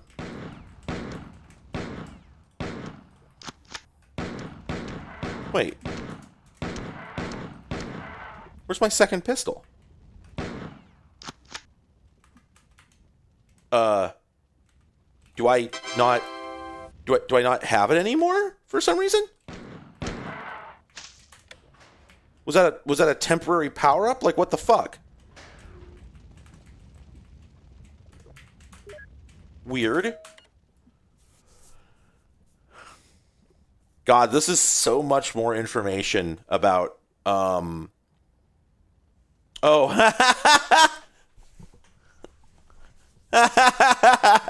See, Durandal actually wants you to succeed this time, so he's giving you the essential information without which you would just fucking die.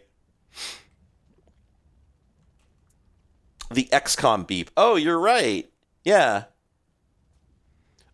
You pull up your second pistol by just hitting Alt Fire, but notice that there's no longer a second pistol on the HUD. So, let me see. The first panel powers the pumps. The second controls various safety mechanisms. Destroy both. Break the one closer to this terminal first. Closer to this terminal. So, break this one. Okay. There's the second gangway. Okay. Oh, boy, this is fun.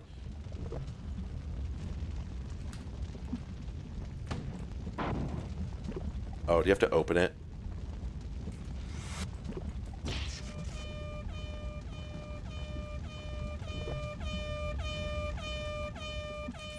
Some of the sound design in this game is not as good as the first one. Most of it is, but some of it, leaves a little to be desired.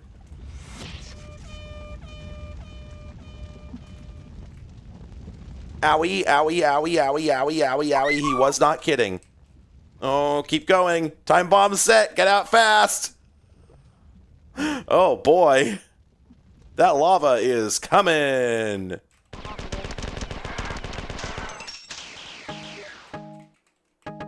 Okay, and I'm going to assume... Bang. I'm going to assume... Okay, good. It's done. It's done. The level's done coming up. So. Oh, Bobs.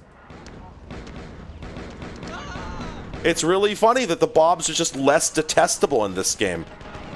Like, okay, I guess actually that was a monster closet right there.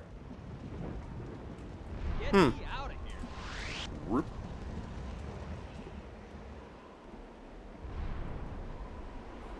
All right, well, I think that's the level. No? Nope. Well, now what? Oh, wait a minute. Well, there we go.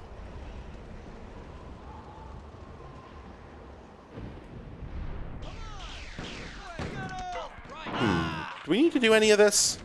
Probably not. I think I can just leave. And not waste all my ammo, which I think is what I'm going to do. Let's go! Over there! Come on! We're clear.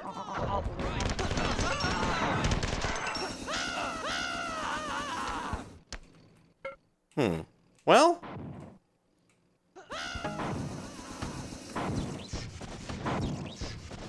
Gotcha!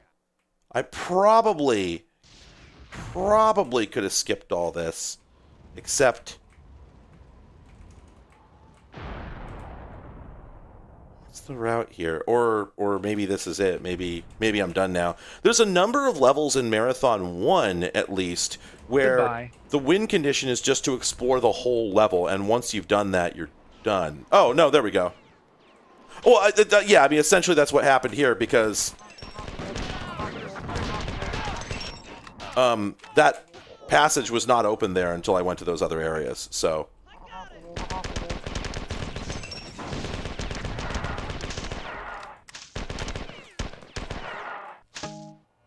Chung. Oh, so I think some enemies are occasionally dropping ammo, which was not a thing in the original game. Okay,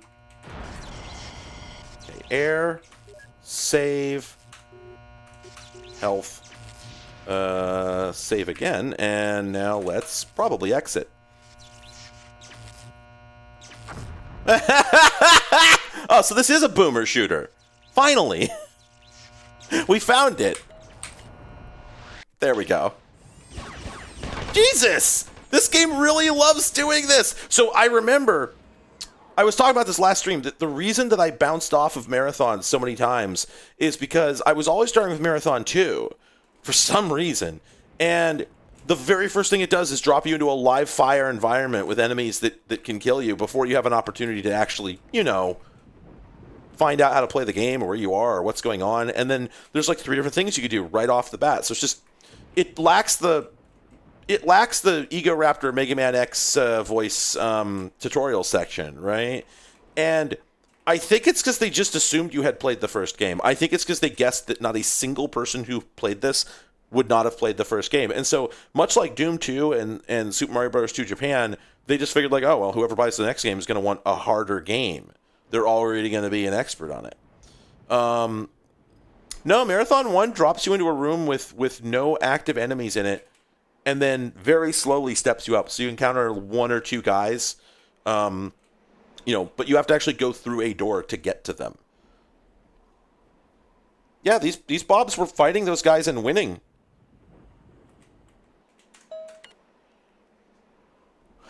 Boomer is crawling with former colonists newly awakened from stasis. Oh, okay, yeah, so I guess... Okay, so I guess a lot of these Bobs aren't really Bobs then. Because, a lot of them would have been colonists. So they're Boks. They were born on Tau Ceti, presumably. Or they were frozen and thawed out. So they might actually be Earthlings.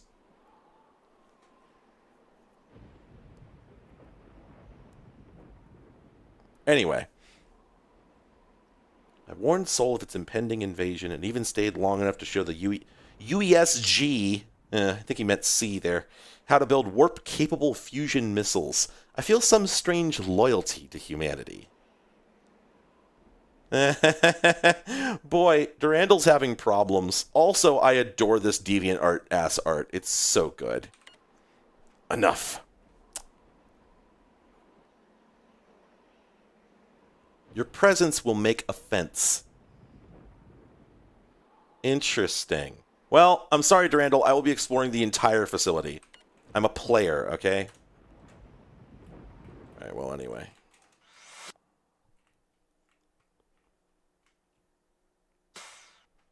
Well, right, Shadowhog, but I think the thing you have to consider about that is that, yes, Marathon 2 was the only one that got released on Windows.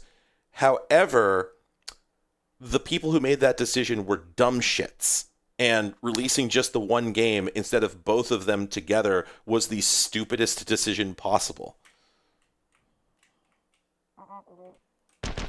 Oh, hey, it's the more heavily armored ones. Oh, and then this is the new... Come on, I want to see your brain jar. Oh, yep, there it is.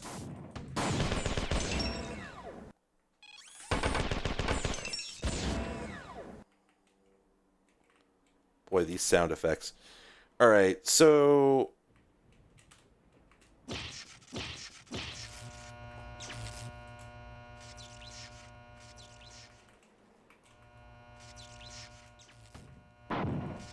Boy, there's probably a lot of stuff we could do on this level, and I don't know if it's recommended that we do all of it, because one thing about Marathon is that sometimes there's stuff you could do, but you just shouldn't.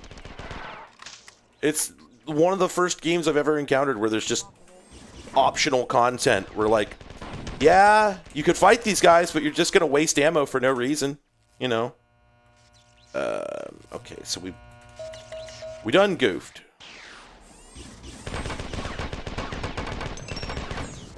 Let's try again. Oh, okay, so... oh, you know what? I think those first drones that I encountered actually maybe were repair drones, because I think they were blue. And these ones are green.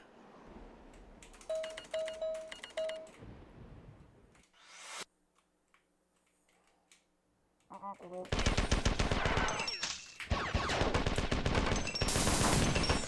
forgot this was the room with the compiler. Well, anyway. I wonder if we're going to encounter emancipated compilers later, and if they're going to give us some way to tell them apart. They're probably color-coded. Boy, these fellows do love to honk, don't they? Oh, uncomfortable hallway that gets narrower. Oh, yeah, well, this definitely... whoa, okay. Yeah, okay, so... okay, that's one of the blue ones, and it also has a weapon. So I think they're just different tiers, but all the drones can attack you. Is that compiler going to come back? Or whoa! Well, that was the funniest possible outcome. Answer: yes, he will. Boy, Marathon is a funny game. Oh, this compiler is completely up on my ass. I don't believe in any of that, drone.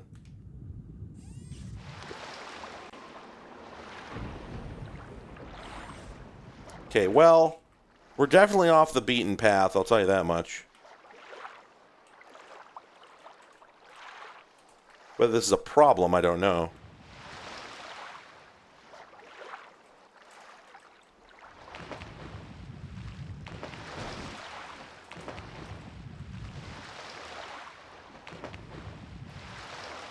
Audio Jungle. There we go.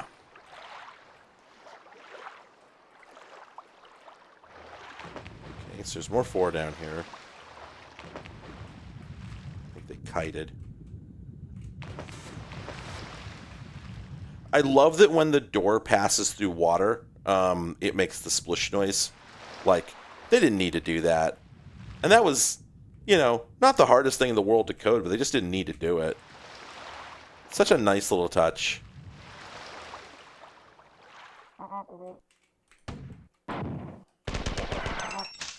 Like, you know, compared to the noises that like Doom or Duke Nukem enemies make when they see you, it's just so underwhelming. I love it.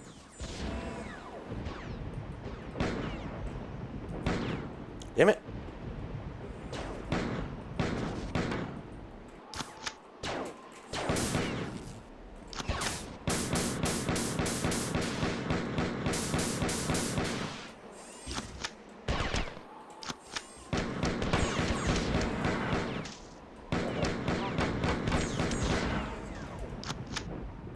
Okay. All right. Did a better job that time. I would love to go back to the opening room so that we could hit the health charger, but...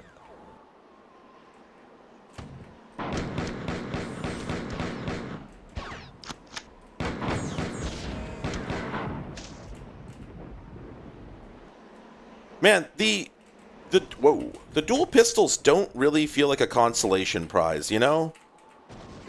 Wait, was that tracking? Oh, that's totally homing.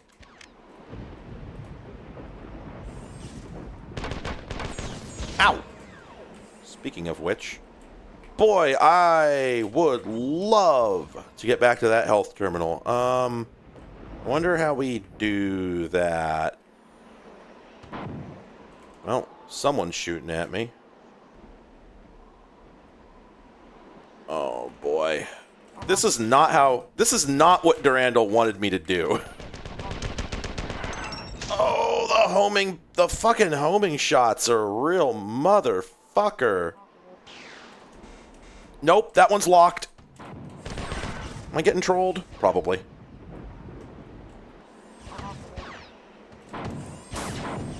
Jesus! He wasn't kidding. There's a lot of bad guys in this level. I'm probably gonna get tagged by just a stray and die at this juncture. Oh yeah. Oh, wait, stairs. Okay. Oh, this is where we were before. Okay, well, with that said. Oh, okay, this is the room I was just in. I cannot use that terminal because I need health. I wonder if that was a return path I just opened. No. That elevator. Okay, we're almost there. We're almost there. The healing terminal is up here. Jesus!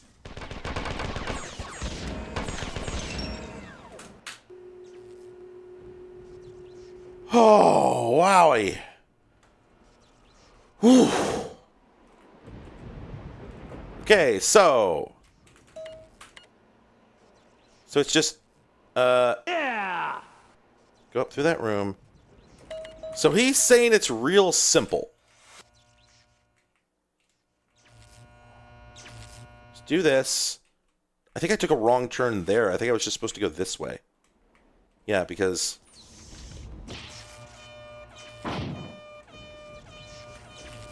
well, I guess that was the that's the alarm horn, but I destroyed it, so you would think...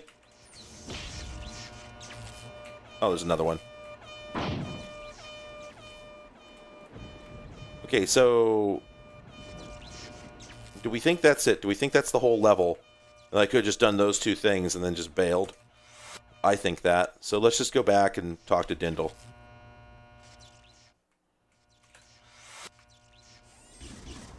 Really? How many fucking things do they have? Oh!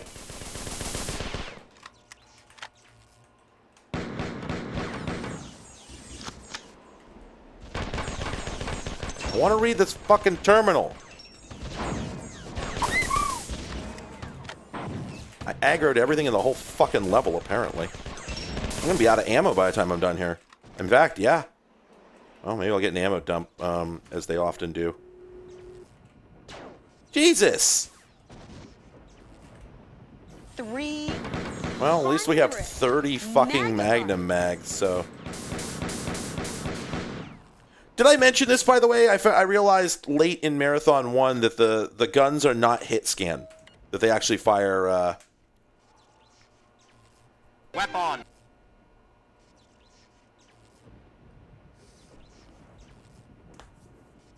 Okay. Okay, so the Sift have not actually been completely, like, mentally enslaved.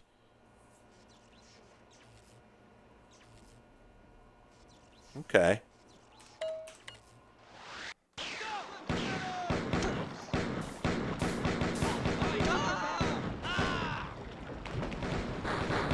Wow, that sure is a lot of compilers. Bye. Good luck, Bobs. Bots. Whatever you are. Actually, I guess a Born on Tau Ceti would be a botch, which, well, Well, anyway.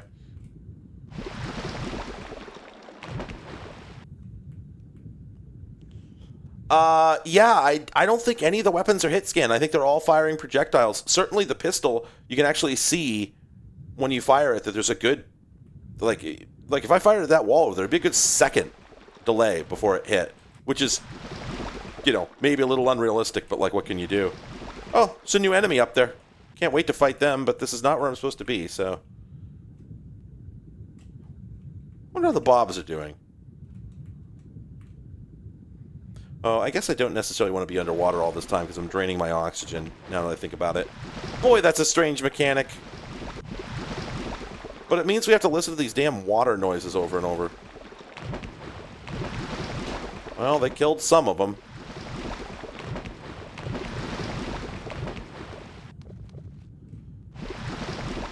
I have a feeling this is also going to be a fruitless venture, going around this. Oh, hello. What do we got? Hey, a 2X. Oh, don't mind if I do. Wait a minute, was that? Oh, shit! There's just a fusion pistol suddenly, unceremoniously?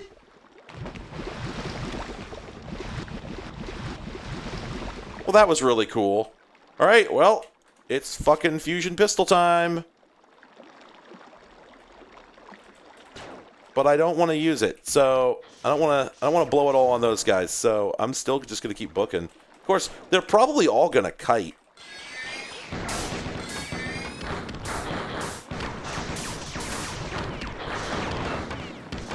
Where is it?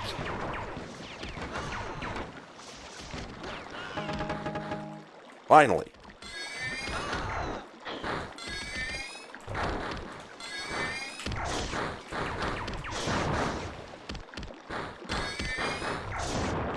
Oh, shit! I think I got hit by the,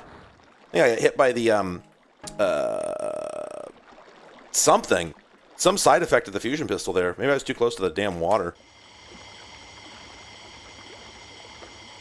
Yeah, I know he said he was going to send it when he was ready, but I still expected to, I still expected him to do it at a terminal, not just unceremoniously. Oh, okay, yeah, so the fusion pistol just has a blast radius on it, I'm now learning.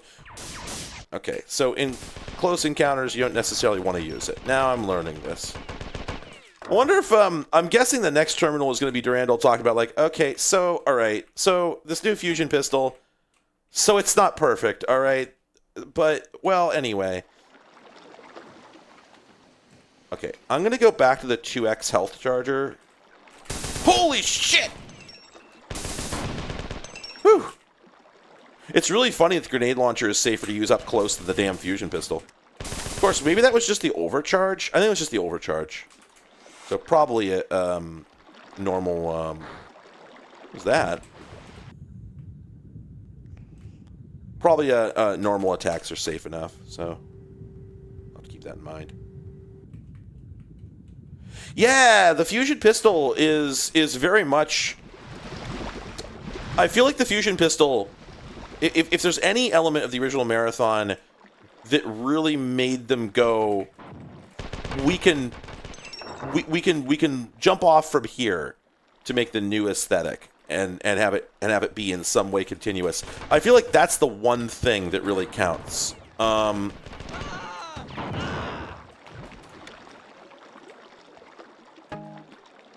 wow.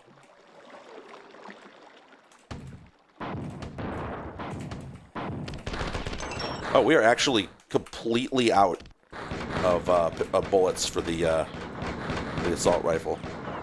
Weapon! So this is just gonna... Okay, that's the same button. All right. Boy, I had not planned on fighting all those compilers, but it sure did happen, didn't it?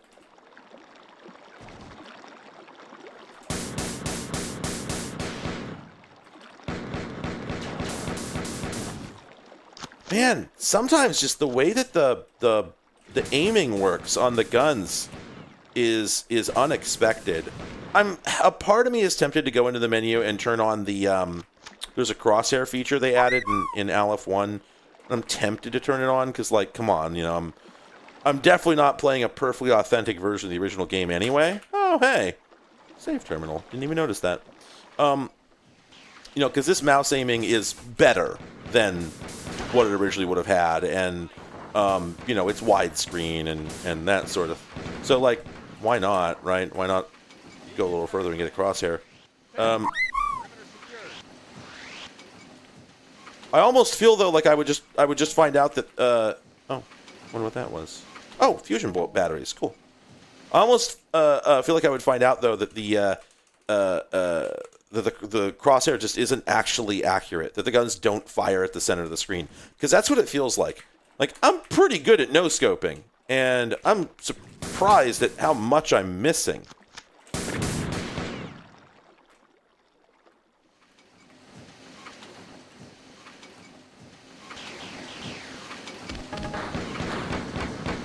Sometimes the ambient noises are a little disturbing. Like, it almost feels like I don't want to be near machinery that sounds like this. I feel like I'm going to get squished.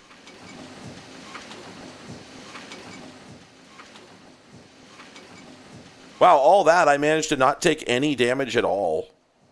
I'm still at my 2x charge. Nice. Fuck it. Go ahead and save. Alright, now what are we doing? We're going over here? No, this is how we came up.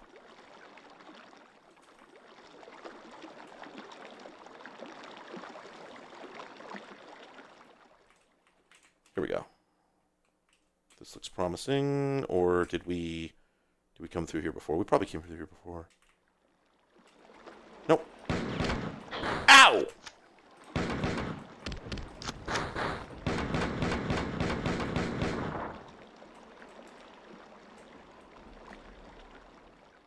Do that terminal in a minute.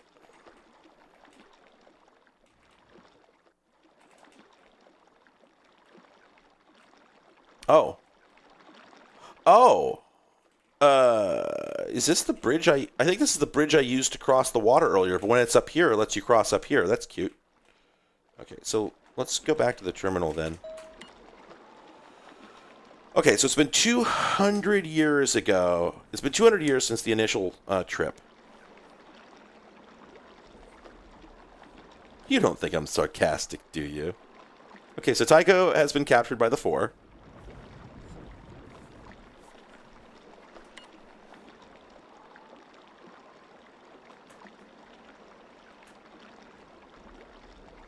Okay, so supposedly the fusion pistol is really good against the armored Sift.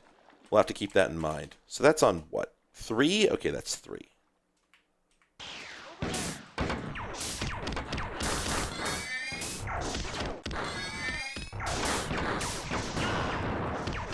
So I wonder if these are the hunters he's talking about, or if he's talking about the skinny Four that are in the space suits. I think he means the things I just killed. Over there. No, that's a new object. Well, I can't activate it, so.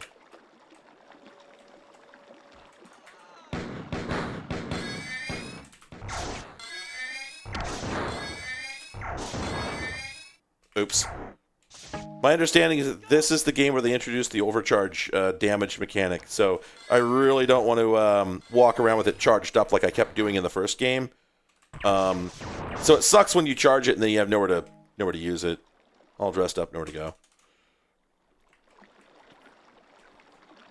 So those are the hunters, okay.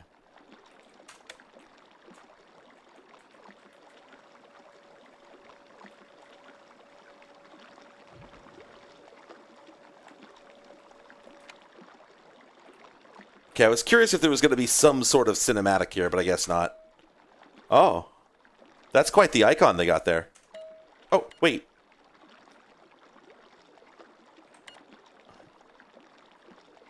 Chance, tears, and bends. Sure. Okay.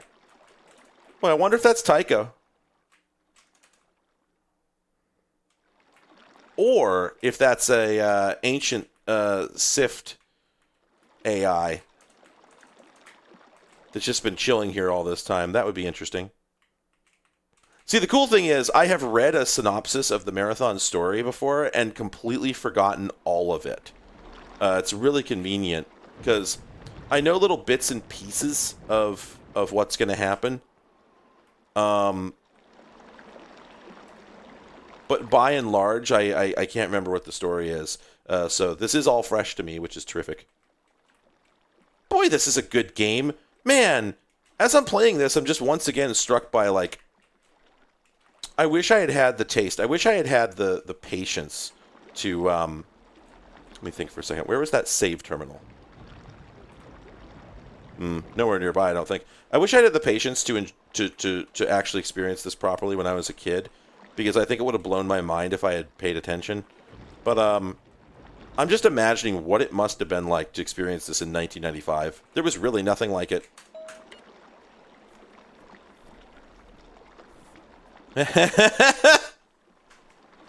The Ministry for the Eradication through Imitation of Hostile Species Unsuitable for Enslavement. Hang on a second.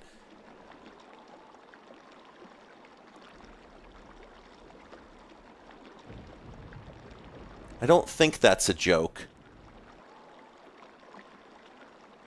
No, that's not a word. Okay, good. Anyway.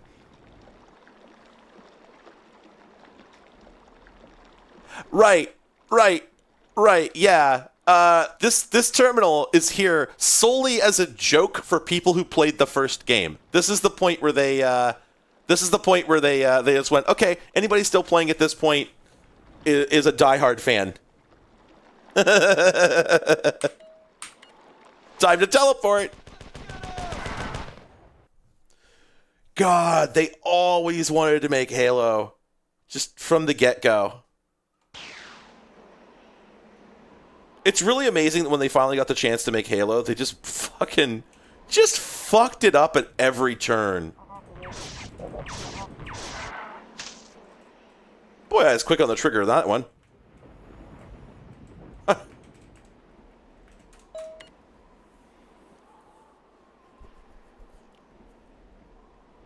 Oh, good. This area is used by the Four as a temple in their pathetically boring religion.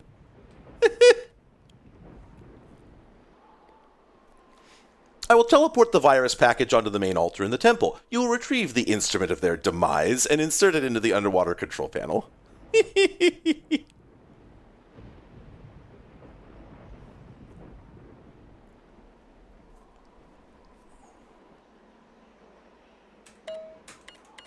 Delightful. Thank you, Durandal. Huh. That's an odd place for a door.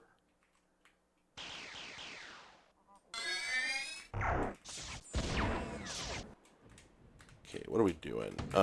Whoops. Well, I'm back to having my 2 pistols. Like, that hasn't worn off, so I wonder why the hell they disappeared before.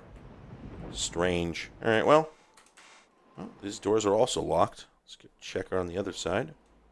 Probably going to have another...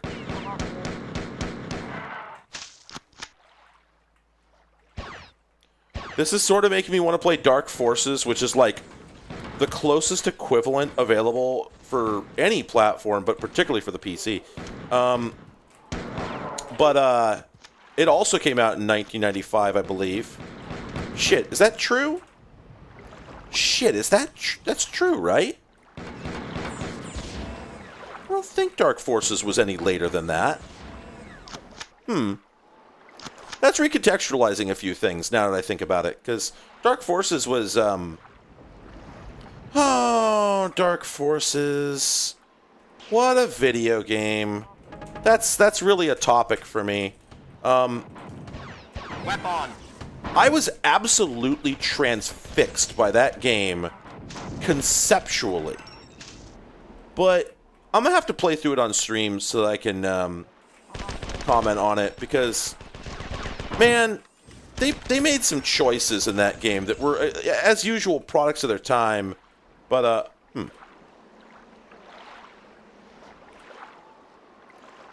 wonder if this is supposed to look like that.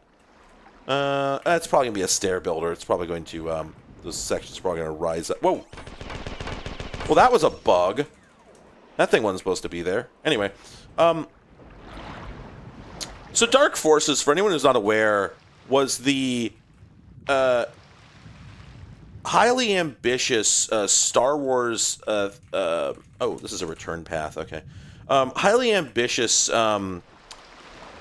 first-person shooter, action-adventure, puzzler that LucasArts put out in, I think it was 95. You know, so like somewhat in the Doom mode, but much closer to this in terms of, you know, building actual human-scale spaces, but with a sci-fi, you know, a sci-fi bent to it, so they don't really have to... Wait, did Dark Forces have crouching? I thought it only had... I think it had jumping. Did it really have crouching? I mean, if so, that definitely puts it at the forefront of the... that might make it the thing that might make it the thing that... No, that's right. We established that there was at least one game in 94, I believe, that had crouching. But anyway... putting that aside, okay, so we can only carry 8 mags of grenade ammo. I should keep that in mind. Dark Forces was interesting. It had a lot of ambition. That word I always use. But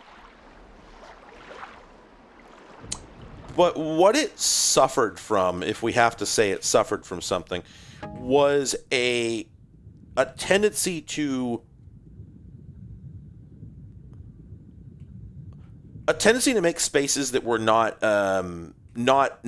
self-explanatory in a diegetic sense. And what I mean by that is there are areas in that game where you sort of look around and go like, well, why the hell is this? Why would this look like this? Because there's other areas that look exactly like, you know, totally convincing. I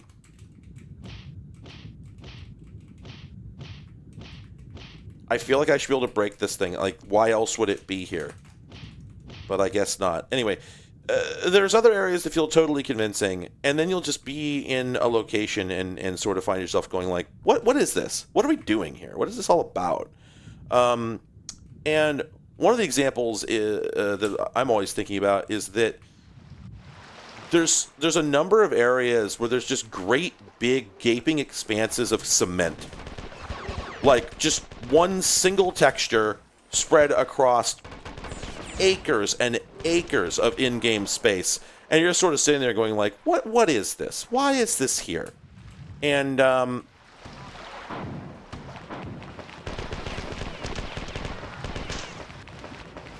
on, there we go.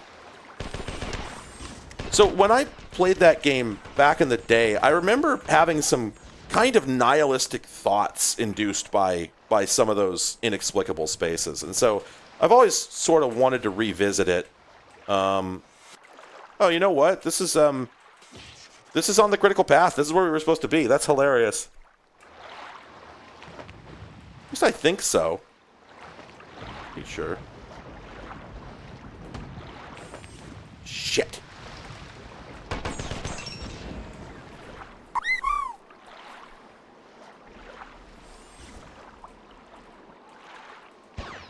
Yeah, System Shock 1 was 94. I'm pretty sure it's in competition with an Elder Scrolls game that came out the same year, and we would have to look at release months to figure out what the truth of it is. But I could believe it. You know, because I think that when we have conversations about the first of anything, I think what we really have to be asking is, that's a good one, Steve. Nice bit. I think what we really have to be asking is what popularized it, right? The first is not as important as why did we all start doing this? Because, Megabytes. you know, what if we went and dug up fucking like Terminator Future Shock and found out that that was the first game that did it? Well, 6 people played that, so who cares, right? Doesn't really matter. So that's always a thing. Someone asked earlier if you can use the scopes on the pistols, and I think at this point it should be obvious that the answer is no. Yeah, they're just there to obstruct your view. I never remembered to get back to you about that, so there's your answer. This guy's not going to be able to shoot at me underwater, right? Because that would be... Oh, no, of course he can. Or, oh, maybe it was his buddy over here. Shit! Oh, no! All that progress! Shit! Damn it! Where? Ah... Yo, I'm dead. All right, I need 5 minutes. I need to grab a snack and stuff. I'll be back. Boy, howdy.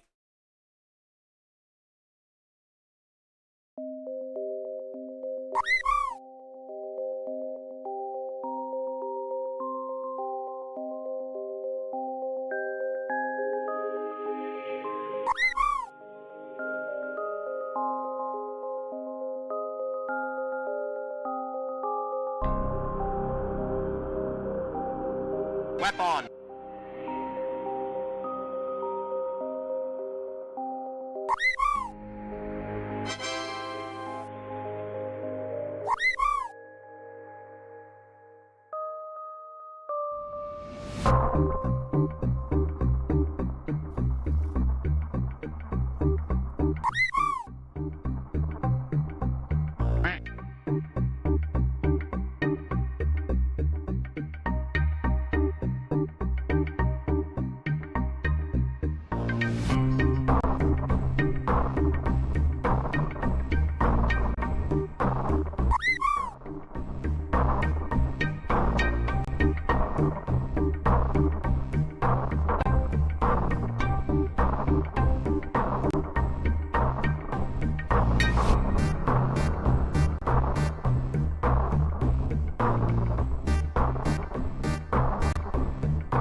Audio Jungle.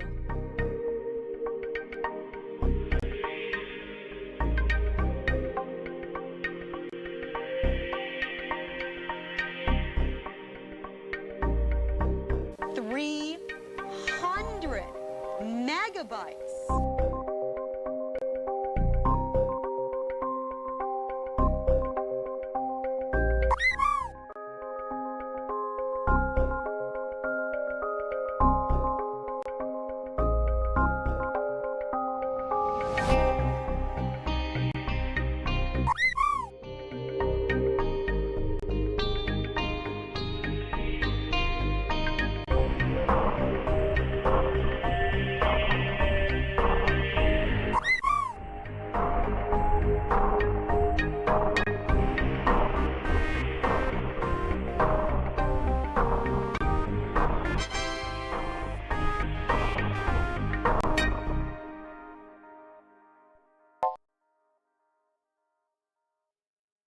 Weapon!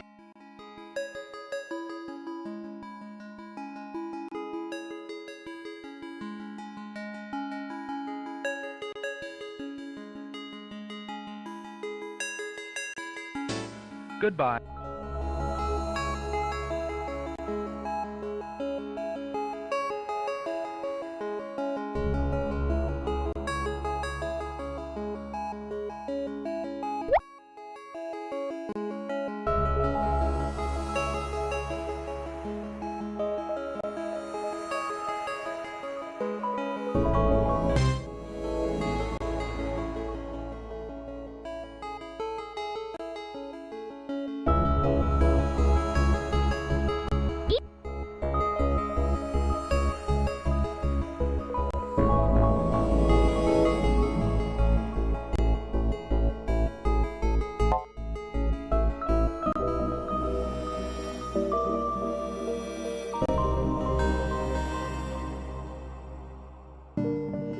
I live again.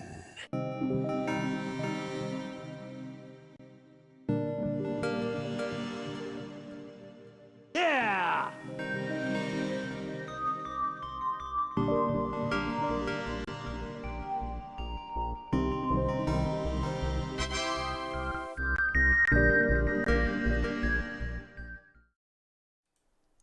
I have no idea why the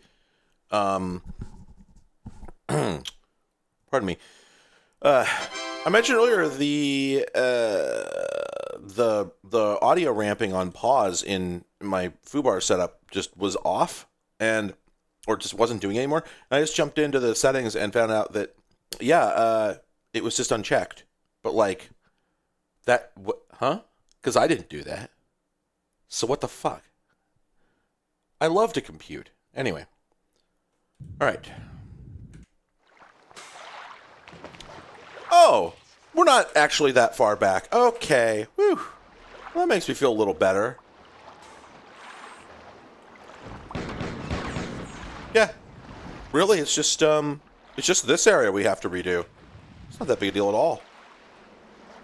Anyway, so a thing I've noticed is there's a bunch of line triggers in this that make ammo and other pickups spawn, and it's like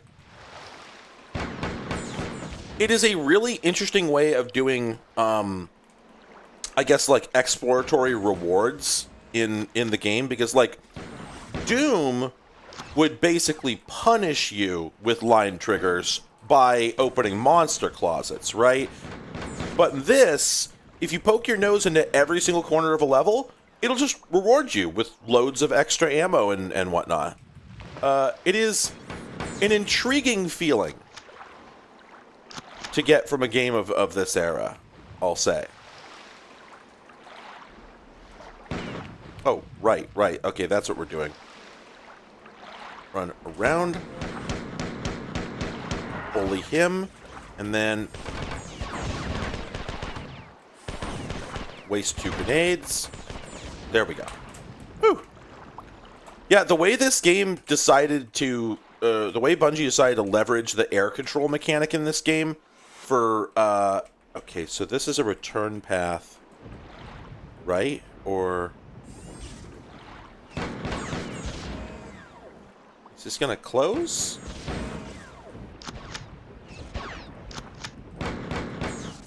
The way that Bungie decided to leverage the air control system that they had built into this game in order to give it a rudimentary platforming system is really intriguing. Did I just see...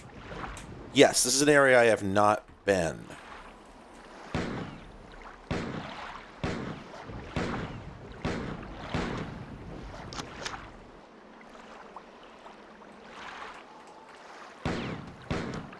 Oh!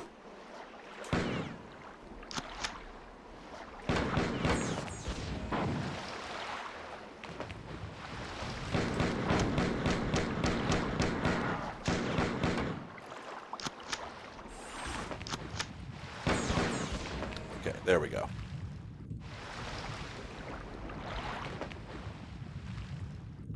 I would have had so much trouble with this as a kid because, like, I had such hydrophobia back then. The idea of being underwater in in very deep water just used to scare the holy hell out of me. And I actually had a lot of trouble in a couple of the Duke Nukem 3D levels as a result. And then I want to say some Quake levels also bugged me. So wait, who's honking? Oh, those doors opened.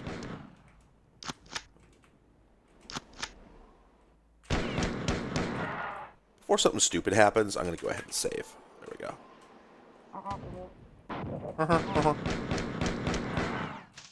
They honking. Whoa.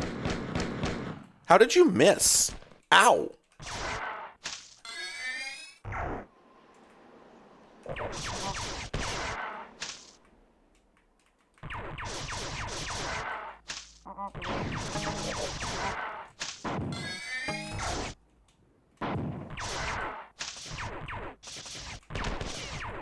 Oh, there's the water chip. Oh, so this is interesting because oh, it's a 2x. Fucking outstanding. Yeah, I think that I think every time the ammo appears, I'm pretty sure that's supposed to be Durandal teleporting it to your location, because there's an implication near the end of the first game is that he figures out how to extend the range of the transporters on the Marathon, but then of course he gets... Were those lights always on, or did they just turn on? Well, whatever. But then of course he gets control of the 4 ship, and one presumes it has even better technology, so he probably applied the same changes to it.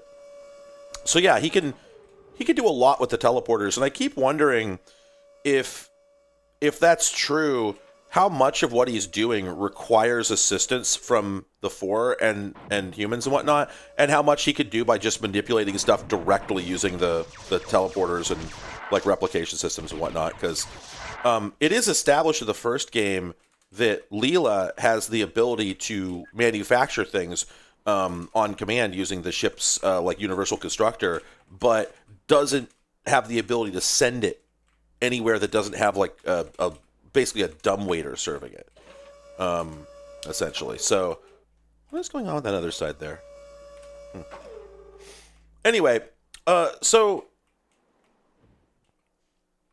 an interesting thing that has happened at this point that I feel is worth observing is this is the first time in the game I feel that Durandal or any of the AIs has told us to go someplace specific and do something specific, and then when you get to the place you think, this doesn't look like that. This does not look like a temple. This is just, you can't sell me on the idea that this is a temple. It just doesn't work. I sort of see the vaguely, like, okay, that's sort of an altar, but like they could have done better, just within the limitate, like just using the geometry, the fundamental geometry of the game engine, right? Without having to pack in more sprites or anything, they could have put in more detail. So I'm kind of fascinated that for a game that does a pretty good job, I would say, oops, that is not what I had, well, it's what I meant to do, but it's not what I should have done. Anyway. Okay, that doesn't work either. I was checking to see if it was possible to shoot that switch down there, because I'm really curious where this goes. I wonder if it connects to that waterway out there. That seems really likely. Anyway, for a game that does such a good job of delivering on spaces that actually look like spaces, right? Sorry, 1 second. Oh, interesting. Huh. Okay, so the area I was in before... Can I sink under here? Yes, but I can't go any further than that. Boy, I really want to go around and come up through that little nook there that I found. I want to find out what that's about. So let's see. Is it? Here we go. No, that is not it. That is the opposite of where we want to go. Ah.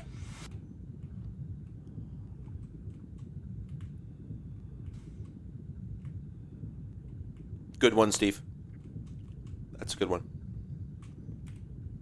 Okay, so we go up, we go through here, and then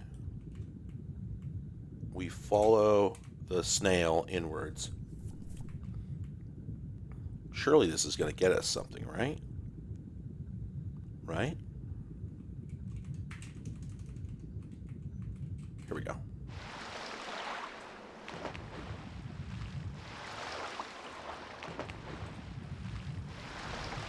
There we go. Oh. Oh, whoops.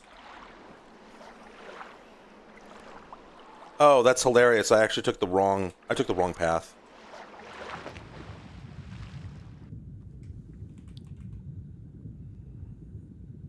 Yeah, we can get away with doing this.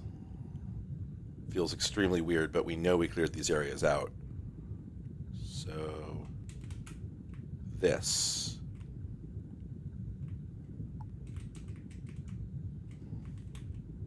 Yep, this should be it. There it is. I'm not sure what that gets us, but we did it. Okay, let's keep looking.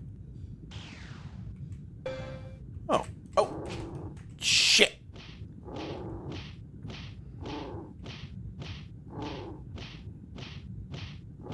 I think Bungie put the second fist in here just for this purpose. Okay, so there's nothing down here that's obvious, but there is one more thing we can do over here.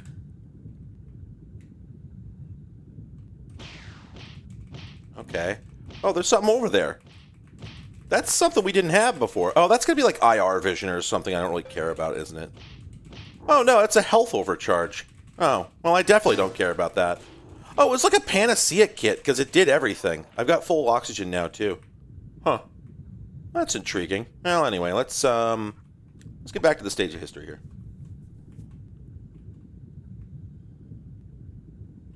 The game is hexing now.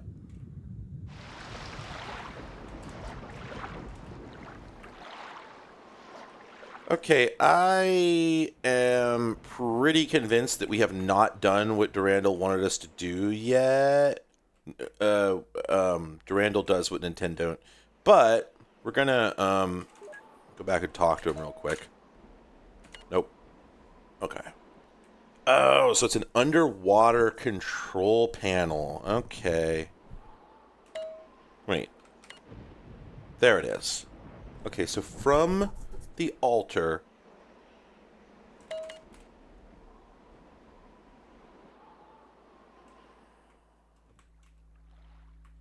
we're going... Oh, right. I never did do this. It's through here. But how do we... There we go. Oh boy. Oh boy. Wow! That was a wombo combo.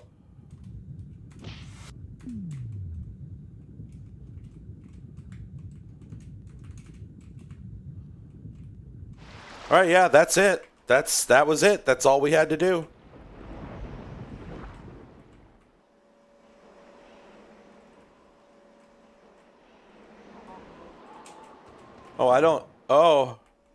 I don't think that motor noise was happening before. I think a lot of things are going to be happening now that weren't before. I wonder where we're hearing that from. Well, let's get back to the terminal, though. Oh, we can't even interact with it. Okay, tab's working. So, oh, that's right. He said the terminal would get broken because the virus wasn't very selective. So we have to go looking for a new terminal, which is interesting because I don't think we've seen a terminal this whole time. Oh, here we go. Yeah, this is it. This, I don't think this was active, but whoa. Oh. Oh. Ah, I see. I get it. I get it now. Wow. I'm just like constantly going forward. The momentum got really hooped just there. Holy shit.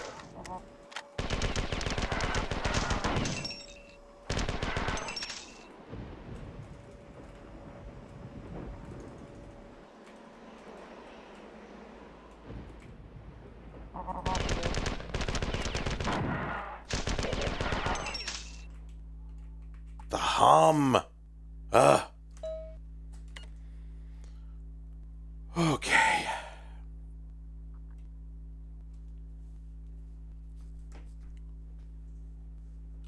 Excellent.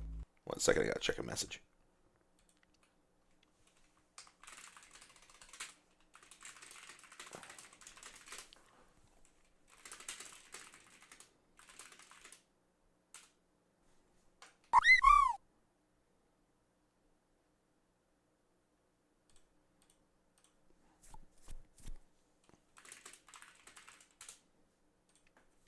Sorry, 1 second. I just got to respond to a couple messages.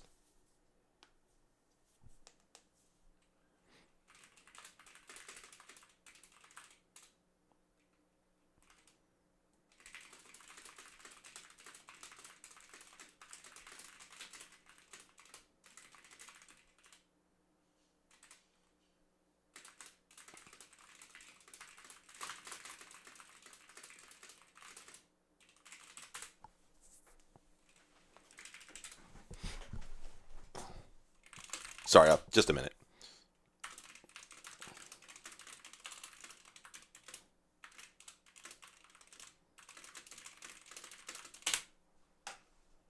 Okay.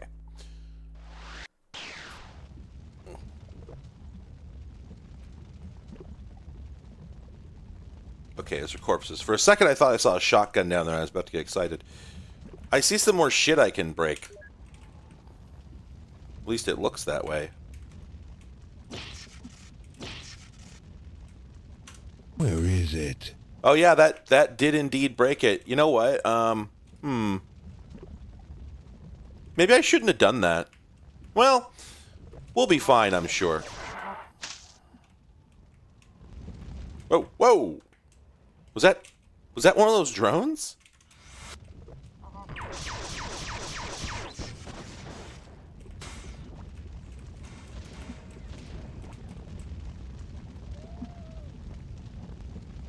Oh god, I think I just heard one of them fall into the muck.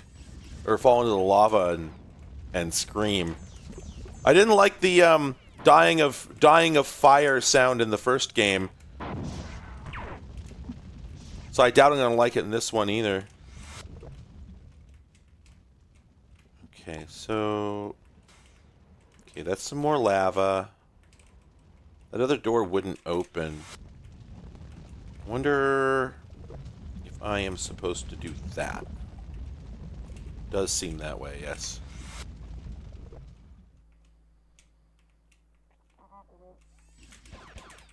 Oh, I was like, why am I hearing honks?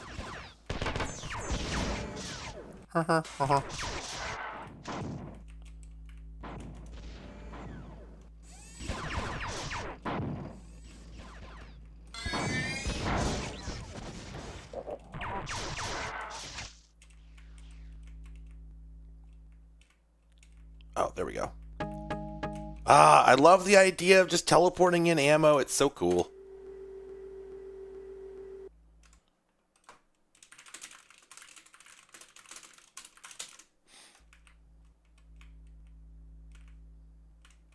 The fucking... This right here is an absolutely beautiful piece of lighting work. Like, the decision to bake in all these shadows adds so much to this game that didn't need to be there.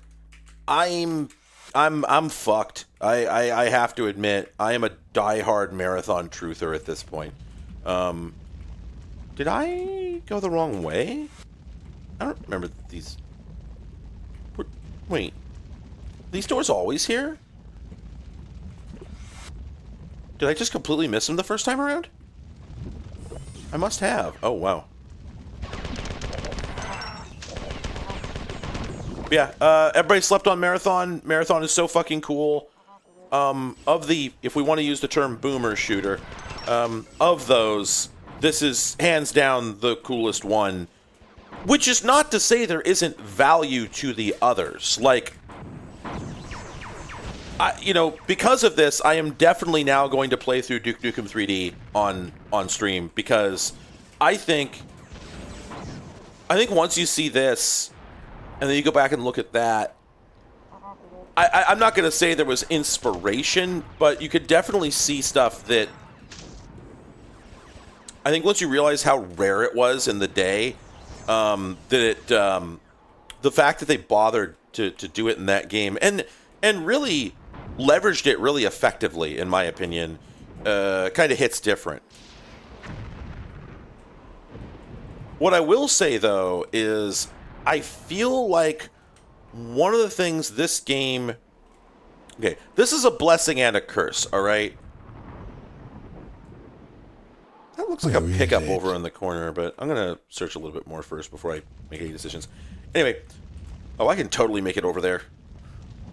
Don't know if I want to, but... Anyway,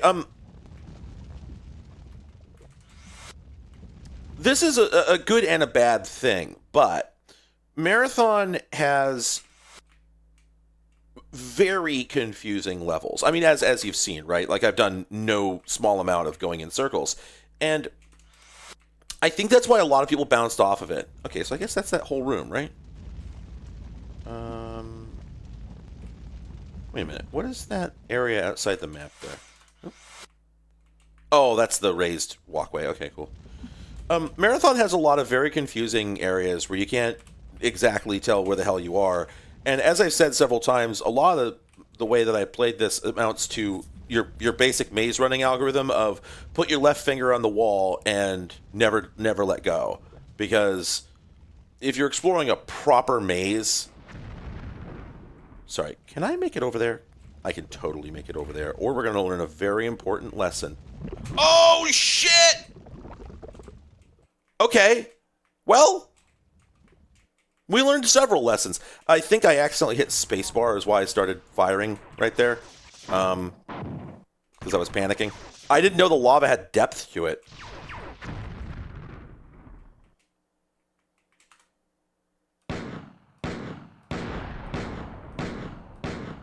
There we go. All right. Anyway, so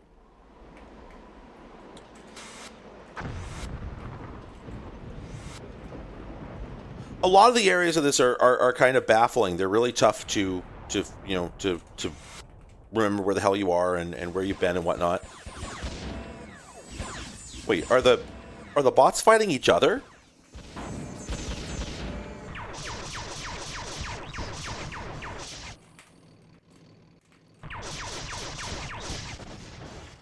Huh. I'm not... Whoa. There are some interesting shapes in this room.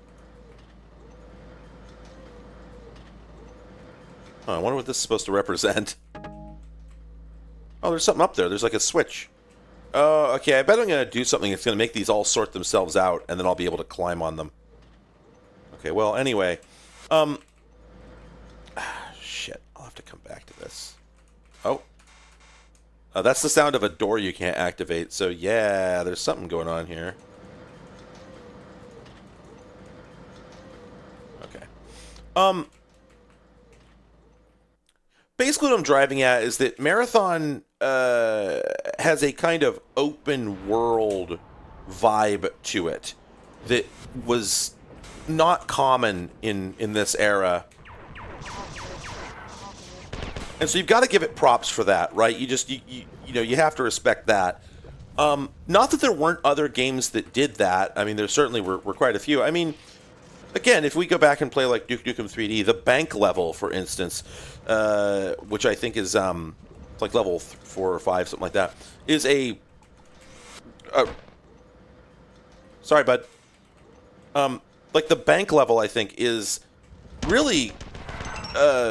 quite a complex, involved space to explore. There's a lot going on there. Oh, there's a... Okay, so there's a continuously operating elevator over there. That might be a return path, because I don't see a way to get down from there, and I can't make it up there from here. Although, maybe there is a way to get down from up there. That's probably what we're supposed to do. Oh, yeah, we're totally supposed to jump over there. Well, let's...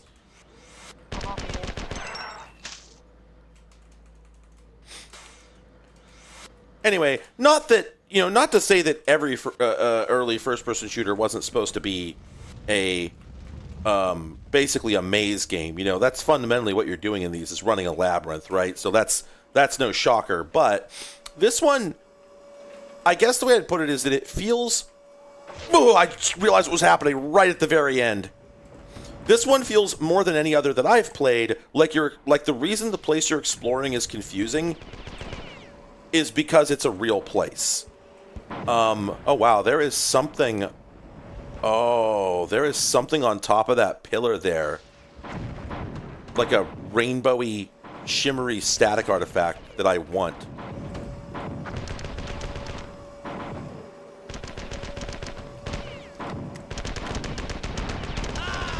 Damn it! Okay, well, oh, we get to redo the whole level! Ah! Well, I know a few things I didn't before, so... Boy, I wonder where that passage goes. Yo, I'm dead. Thank you.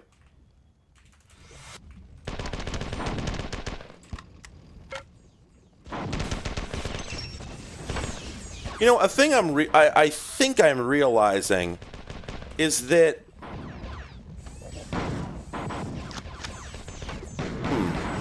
I think when you respawn rather than reloading, I think it always starts you out at max health for just like X1 health, rather than if you were at 2x health before. I don't think it gives you that. Are these two? Are they communing?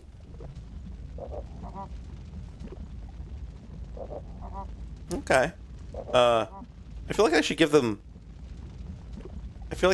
some time? Like some space to figure out their feelings? But I'm not going to. Alright.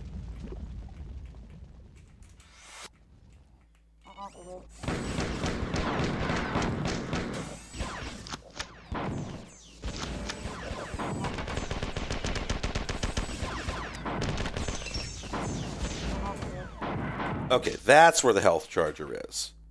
Don't do that. I'm gonna do this, and I'm gonna probably go back and... Oh! I didn't know this was down here! I thought he was firing at me from up there. Lol. Anyway.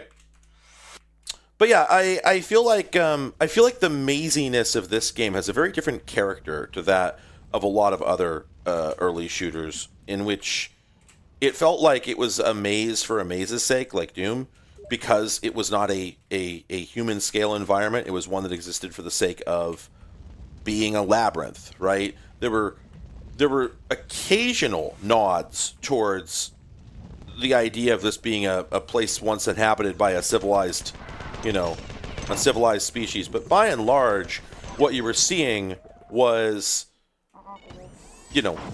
just a maze for the sake of entertainment, right? It was just an interesting puzzle to solve. And that did change considerably, very rapidly, when we got into the later generations of these games. I don't really count Quake. I feel that Quake spaces are basically nonsense, and that for whatever they read as... to whatever degree they do read as realistic spaces, it's only in the context of like, hey, indeed, hey, that one was attacking me. Is that because he was blue? Anyway, to the extent that they read as human scale spaces at all, I feel it's only in the context of like sort of wacky nonsense fantasy setting type spaces, and not as modern world ones, which means you've got a lot more room to just be, to get silly with it. In other words, it's the same stuff, which makes sense because it's made by the same people and for the same purpose. So, I feel that the worst thing is that when you get to Quake 2, where they've fully abandoned the give me a sec. Oh, I need to send somebody a message here once I health up and save. Sorry for the interruptions. Once you get to Quake 2, when they're like out and out trying to make a place that looks real, I feel that they're still failing at it, which is really quite embarrassing. I've always felt this way about Quake 2, that it is a swing and a miss at something more ambitious, and that's basically why id went, oh, fine, well, if you don't want us to do that, we're just going to make a game with no fucking story or world at all. But putting that to one side, the other games are coming out at the same time, like Dark Forces and Duke Nukem 3D and whatnot, well, which in some cases predated it. I feel they did really a much better job of... Come on. There we go. I should have just done the grenade jump over that. Anyway, I feel like they did a much better job of making realistic spaces, but they were still ones that felt like they were guiding you towards the objective. In other words, very video gamey. Right, give me 1 second. I gotta reply to this message.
Almost done, sorry.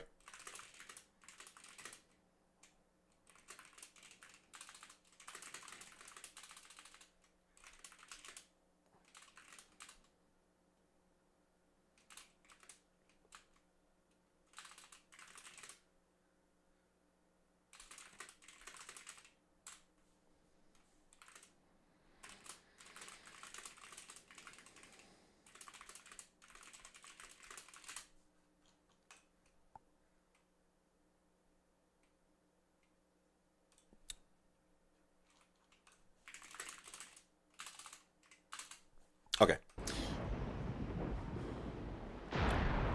Yeah, Quake spaces are completely abstract, right?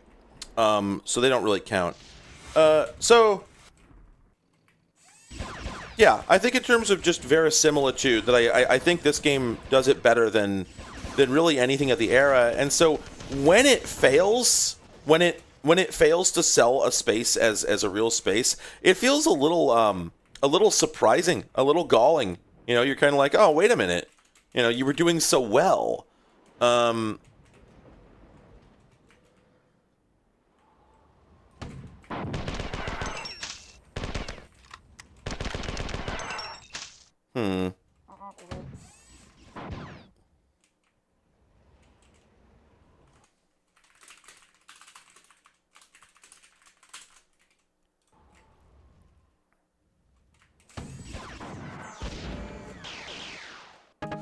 But this is the thing that happens, right? This is the thing that happens is frustrating is in a game of this sort is you're exploring a space and you're trying to none of these ones are on my side. You're exploring a space and you're doing a puzzle basically. And so you're looking for, I need to flip a switch to open this door, right? But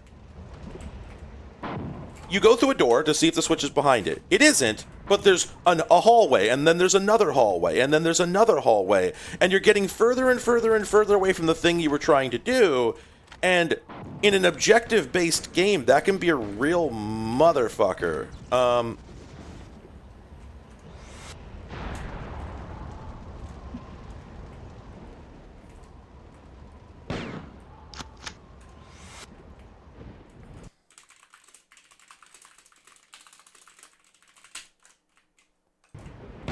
Like, it'd be one thing if, wait a minute. Oh, there's a bunch of stuff up there. Hey, I want that stuff.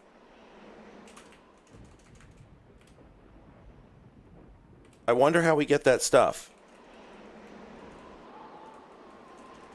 I am checking for doors. No doors. Okay. But it looks like there's an outdoor... Yeah, there's an outdoor space. Okay. So... Oh, okay, there's a door over here that goes to that space, it looks like. Well, that's a drop. That lets you drop down from that area. Okay, and this is that... We saw this earlier, the where the guys were standing. I couldn't get up to.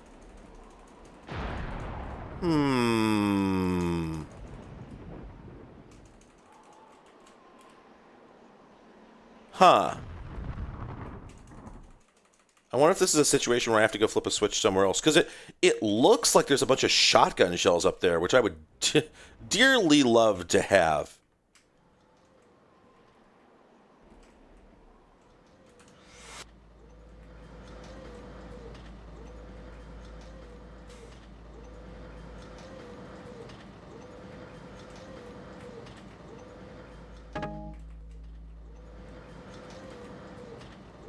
Nope, can't quite do that. What's over here? Did I? Oh. Don't mind if I do. I'm being tempted by secrets. Let's go do that other area that I found earlier, that I was exploring earlier, I should say.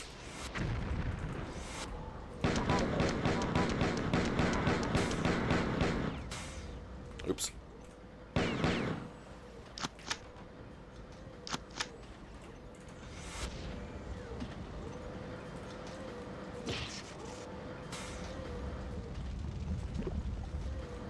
Okay, let's go back to the other room, and I think you know what, I think I tried this earlier and concluded that smashing that thing did not do anything, but let's check anyway.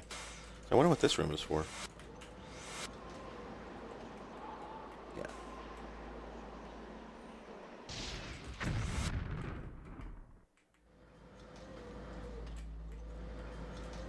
That noise! That noise really sounds like there's something going on there that I'm supposed to care about. Alright, let's just peek over here again. Oops. Some of these areas just have real uncomfortable sort of shapes to them. The proportions are a little weird. You know, let's go to the end of this hallway.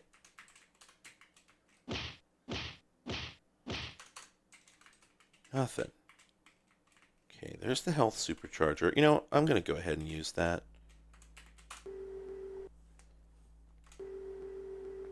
There we go. Oh, can you make the map transparent? That's cute. I mean, I guess you could do it in LF1. Can you do it in this? Or, bleh, I should say, you do it in LF1. I wonder if you can do it in the original. Hey, that door's open. But I flipped the switch earlier, and I don't remember it. Well, okay, whatever. I don't remember it opening that, but maybe it opened really slowly, or maybe I just wasn't paying attention. Sounds like me. Hey, so... Okay, so that lava tube goes into the main... That just goes into the main area here, so there's nothing to be gained for going through there. Okay, let's do this again. I can't remember what was at the end of the main... What map are we on? Nuke and Pave is the name of this one. Okay. You know, I've never been down there. I should go down there. Oh, that's right. That's right. When I get all the way to the end of that whole sequence, it puts me in that spot where I can get the super power up, whatever the fuck it is. Okay, let's do that, I guess.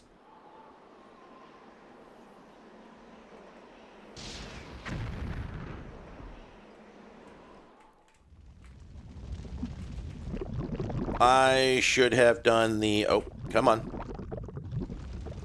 I should have done the grenade jump over that. I could have kept all my health.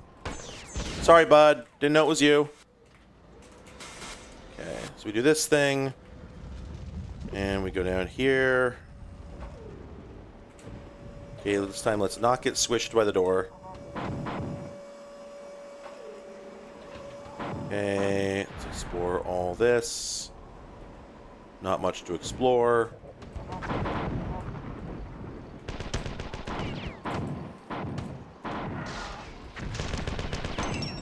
There doesn't seem to be, like, what Doom called auto-aim, where it adjusts for your, there we go, got his ass. Where it adjusts for your angle as long as you're on the right, lateral, you know, like orientation, where it automatically adjusts for up-down. This game doesn't seem to have that. I think you actually do have to be facing the right direction. Or, like, up and down. Okay, let's see. Nope. There's enough of a pause at the top that I don't actually need to, Okay. Well, I don't know what that got us, but we're gonna try and take advantage of it. Oh, that goes up. Shit, okay. I assume that's like an invisibility power-up, but... Oh, hello. Hey, shotgun shells! Yeah, whatever this power-up is, I'm sure it's going to wear off before I have a chance to use it. I mean, whatever it is that it does. Okay, well, at least we got some ammo. Yeah, I think this whole area is just a bonus. And all the stuff I was poking around earlier is actually the critical path. Oh, yep. Looks like the power-up wore off. Whatever the fuck it is. Huh. So wait, so did we pick up 2 power-ups, right? Is there? I think we did? Huh. Well, anyway, that makes me feel better about the, all the ammo that I, spent shooting at those guys, but... Oh, no, that's just a health terminal. Wait, there's a 1x health terminal next... Oh, shit. 3x. Whoa.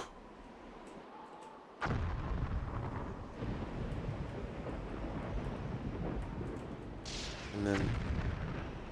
Okay, so then we go back to where we were, I guess.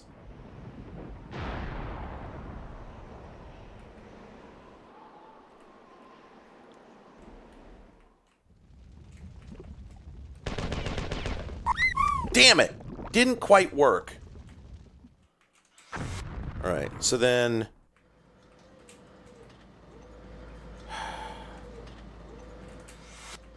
Again, I guess I could grenade jump over that button and figure out what it's all about, but I don't think that's what we're supposed to do. TBH. We don't have a terminal, so whatever it is we're supposed to do here, we can't possibly have done it yet. No, this is on a modern machine. This is the Aleph 1 source port. The privations of the original games, yeah, I don't have the patience to deal with everything that, all the details of the original game. Let's see, is this an area we had not fully explored yet? Yeah, I think so.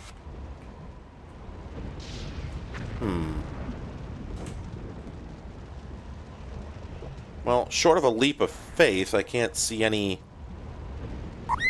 Oh, this goes to a new place, but... Is there another...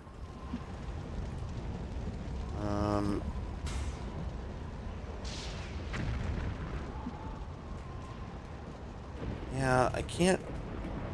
I feel like that room with the weird platforms in the strange configurations, I feel like there's a secret in there. I feel like there's a mystery in there that I need to solve.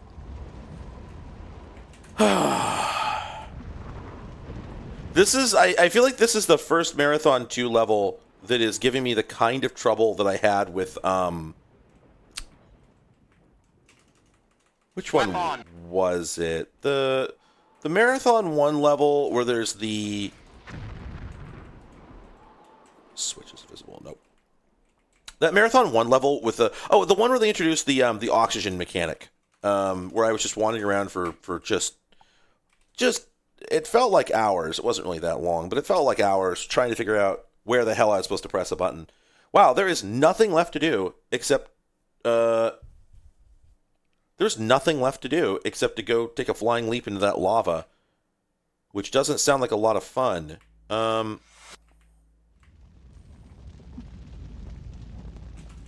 I feel like somehow that's the key. That we're at some point gonna have to just dive into the fucking lava and hope we pick the right direction. Because wait a minute. Damn it! I completely forgot I could do that. This whole time. I'll bet somebody in chat was telling me to do that. I also bet this isn't going to do anything for me, because I don't think they would have, Oh, shit. That's the end of the fucking level, isn't it? God damn it. I feel dumb. Well, let's read this terminal.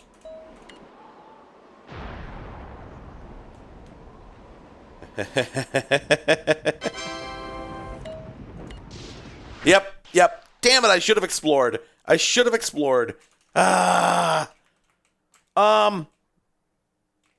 Shit. Let me... Curiouser and Curiouser.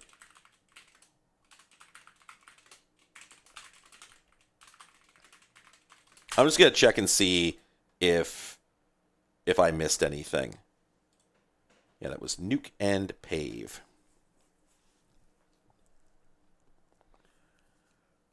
Okay.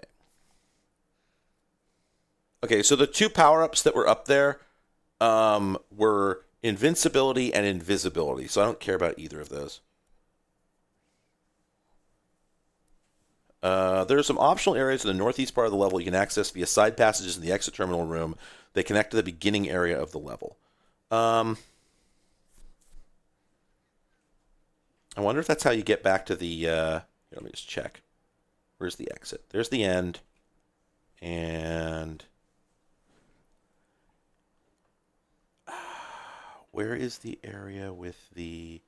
Okay, so the end is there. We go out through here. It loops up around there. No, I don't think that gets the access. I don't care. The secrets aren't worth it.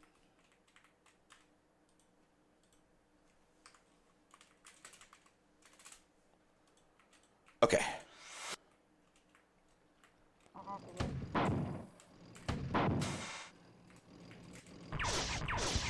Damn, those guys are durable. Oh, that was the overcharge warning. I almost blew the thing up. Wow, they start shooting before the door is all the way open. Good strategy, but like not for me though.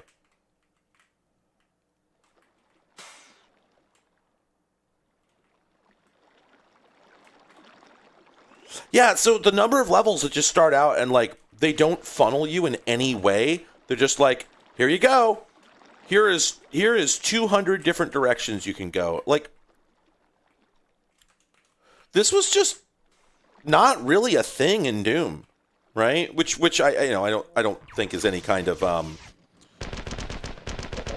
No, that's fine. Go ahead. Whatever it is you're suddenly doing, feel free to do it.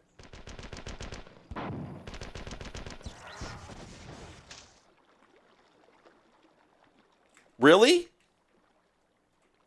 Y'all just, well, works for me, alright. Wow. Assault rifle moment. Burger and car moment.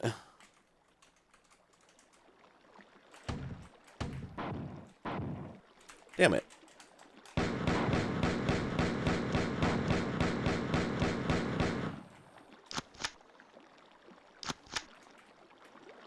Weapon!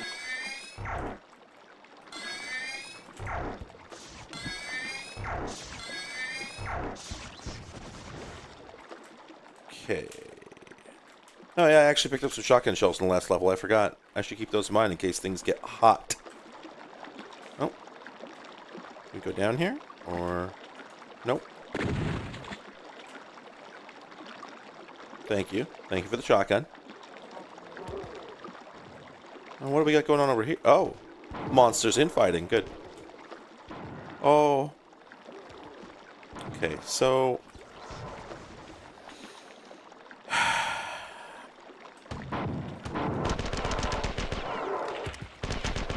Okay, well, I spent those grenades judiciously.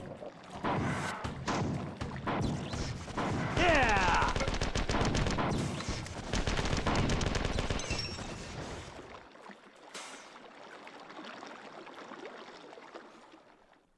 You know what this shit feels like? This feels like a Rise of the Triad level. What with the combination of like the brown and the just sort of the repetitive architectures, like strong Rise of the. Oh, that's why I was having trouble backing up. Ow! Ow! Ow! Ow! Ow! Woo! Ah! Well, okay. Well, bingo health.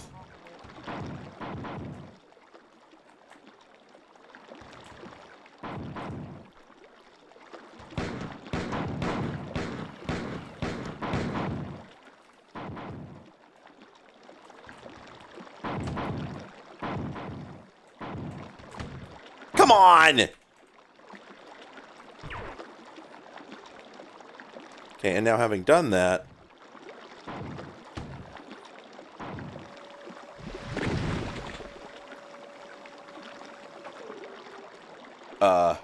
Oh. Okay, yeah, there's more area over there. But, first...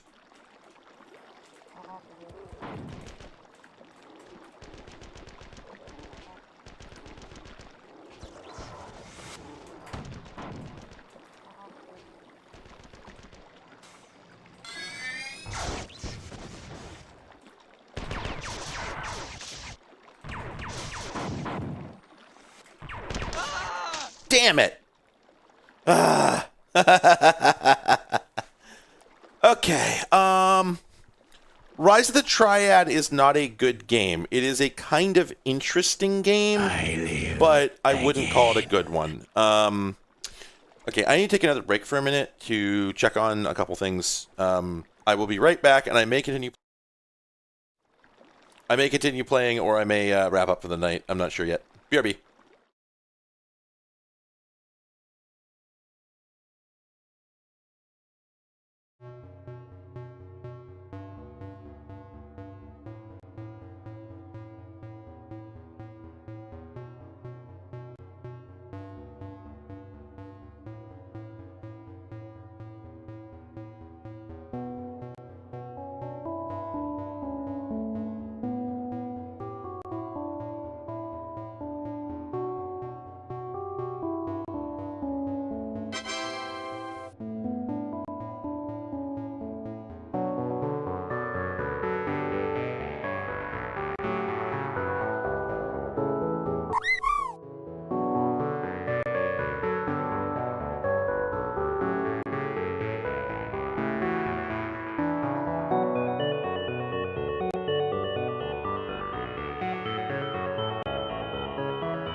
Yo, I'm dead.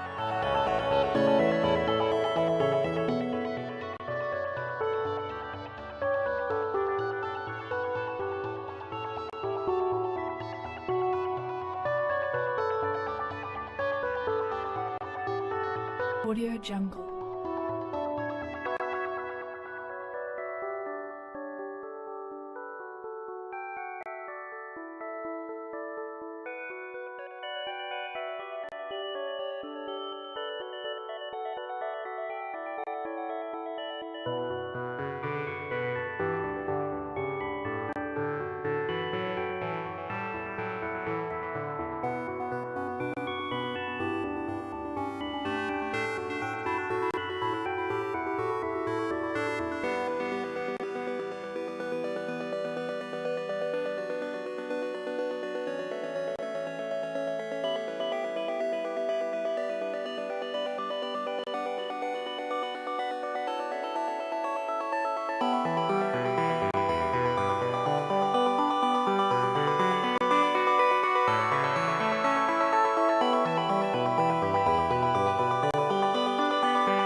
Audio Jungle. Where is it?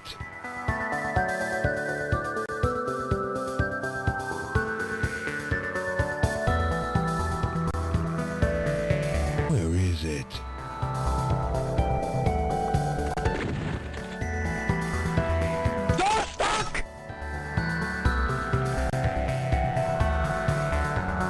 Where is it?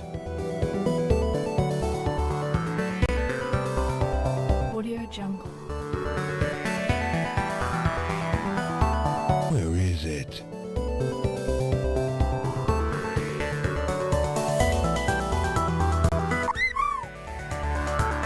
Where is it?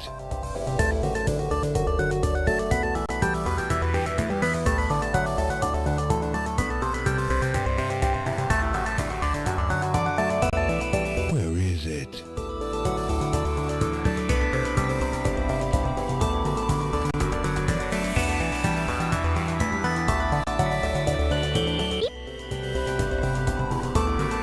Where is it?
All right, so as I was saying,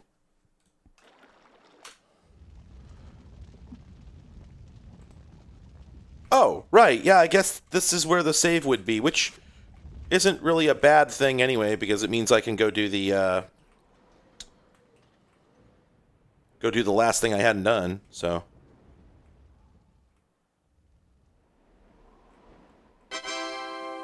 We go down this way, yep. Nope, wrong way.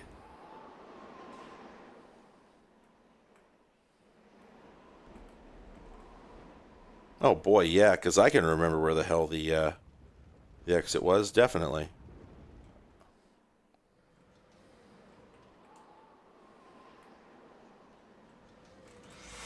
Here we go. I can't believe it took me that long. And then what that does... And what that does is it opens this.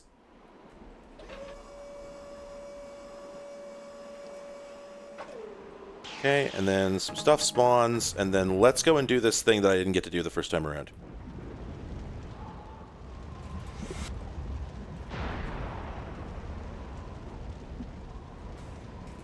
Huh, and that's it? Okay, but like why, though? Huh. Okay. I am so damned curious. Let me jump out and take a look at the tutorial page real quick, because yeah, okay, so the wiki page says that there are 2 pattern buffers in the starting room. They can be destroyed by breaking the panels next to them, which is not advisable. That's it. That's it. Like, there's no further details. It's like, yep, you can break those if you want. Don't. There are some optional areas in the northeast part you can access. These areas connect to the beginning areas, so it doesn't do anything. And I think all that ammo...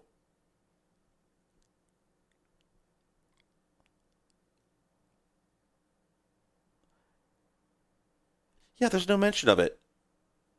But is it? Let me see. Don't do that.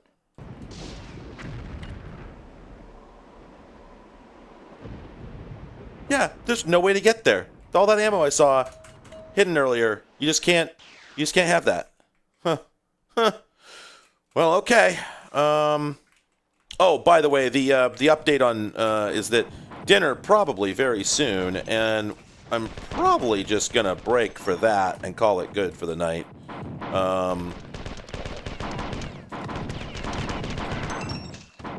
Jesus! It wasn't this hard the first time. Oh, it's because I backed off and that got them to all fall down. Okay. Yep. Okay. Yep, I have just been told it's dinner. Go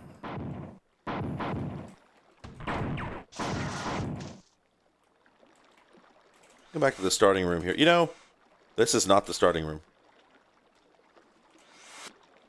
That's not the starting room either. Boy, this level is such a fucking maze. Here we go. All right. Okay. I'm going to take one more break. I'm going to come back, and I'm probably going to do at least another 15 minutes. So if you want to stick around for a few, I'll do a little more. But I'm going to be probably wrapping up before 7 here. So we're having skewers. I'm not sure what's on the skewers. I know there's some onions on there, among other things. All right. BRB.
Don't do that.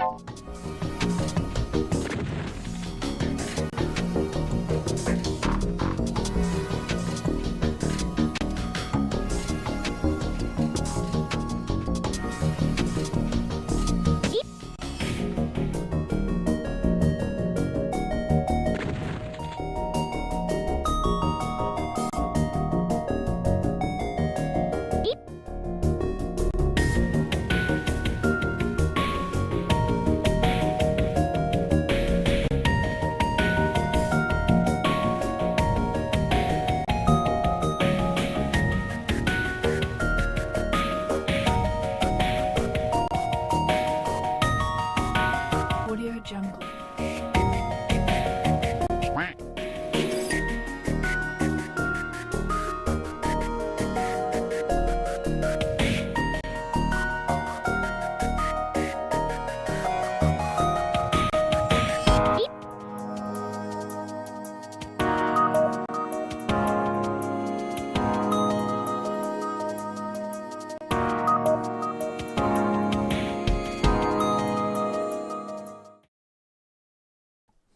All right. I have a hard stop at 7, which I forgot about. I have a social engagement. So, we're going to shoot a few more mans. Or I guess, you know, really the gender situation here is probably very complicated. So,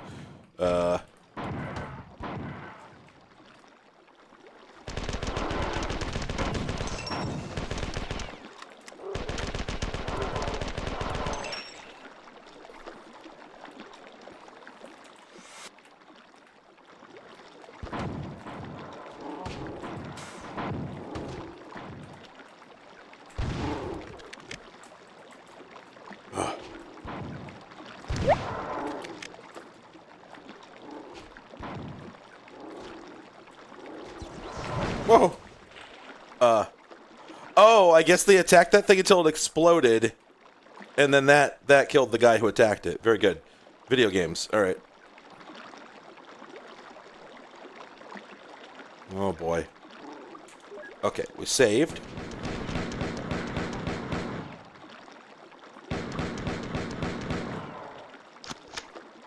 Yeah, I'm just gonna go ahead and save again.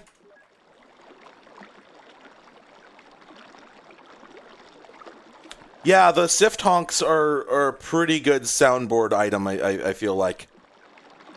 You could really get away with that, IMO. I mean, it depends on your type of stream, right? But, like, that's a skill issue. Just figure it out. Make the kind of stream you want to see in the world. Oh, wow. It takes exactly 2 Magnum clips to kill one of those guys. Very convenient.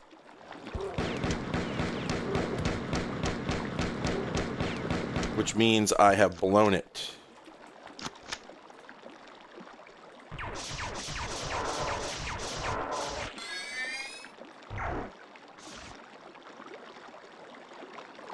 I don't like that I don't know where he is. Oh, but I actually do know where I am now. Okay. Another save terminal, wow. Durndal. Another beautiful day in the Fort Garrison.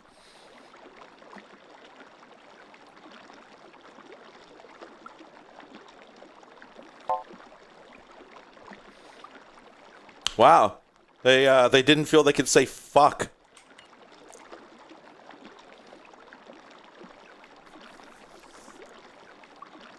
Maybe we'll learn something new. Have fun.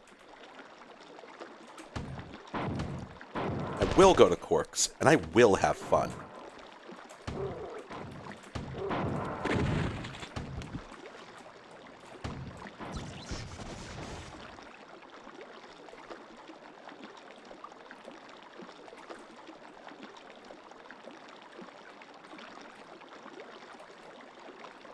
Oh. Nope. Impassable. Wow. Forza Horizon, that's very good. Very good. Thank you. Thank you. I am giving you so many compliments for that bad joke. Thank you, Bungie, for giving us this bounty of extremely poor jokes. Oh, that's interesting. I think you actually run faster when you're hip deep in sewage than you do on dry ground for some reason. Maybe it's got something to do with the with it being stuck in between 2 movement regimes, presumably. Okay. All right. Oops. Okay, we got that.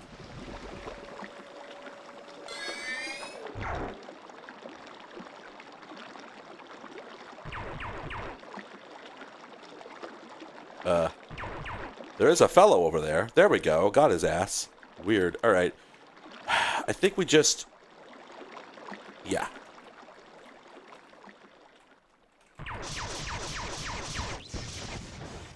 Oof.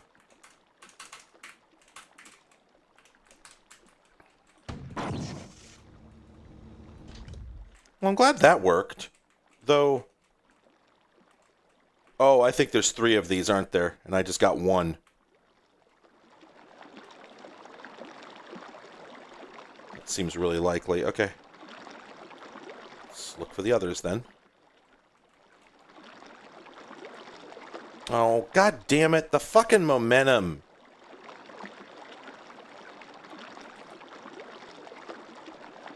Okay, so let's circle around this way. Well, I would certainly... I would say I would be more motivated to move if I were hip deep in sewage.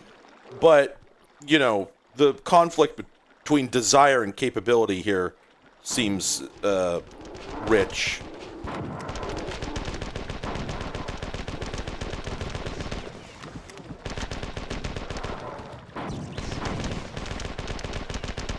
The unfortunate thing about this game that I've learned is that if you don't kill them, they're just going to find you later. Because once you activate these guys, they just start roaming, and eventually, someday, they're going to get around to the part of the level where you are. And so you got to kill them once you've woken them up. It's just frustrating because so much ammo.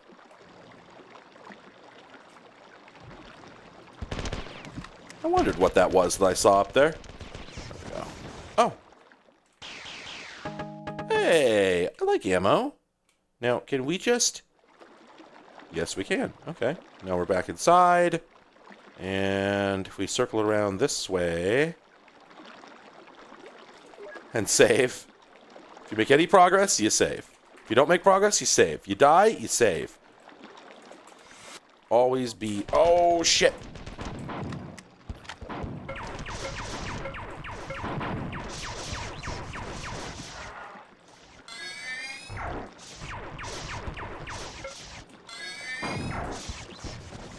Jesus. Oh, that's right. I remember this little shooting gallery from earlier.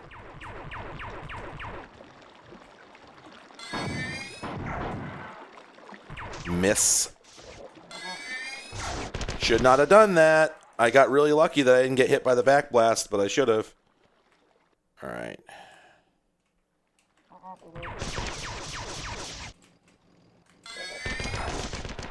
I don't know why they're fighting each other, but I'm not going to stop it. Oh, that's what happened earlier. They got mad at the cyborg and blew him up, and he just exploded and killed everyone. Okay. Did I ever... I don't think I ever went... I ever went up here. Those guys are now going to kite all the fuck the way around and come up behind me. If they can make it there without killing each other. These ones aren't even supposed to be different factions. I'm not sure what's going on there.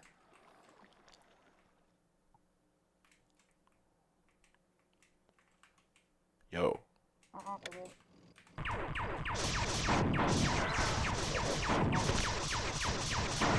Ow.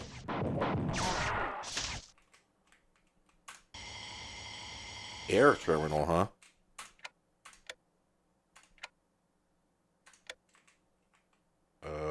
Shit, I don't remember what state that was in when I came in. Well, we're gonna have to hope for the best on that one. I'm pretty sure it was red. Pretty sure it was red. All right.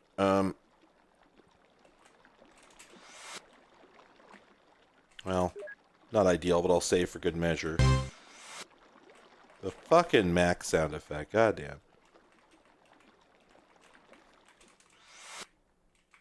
Okay, now I guess what I'm looking for is anything that changed about the state of the world.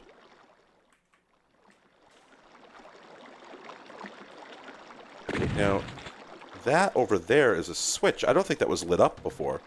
Maybe that's what changed. Okay, well, I'll take it.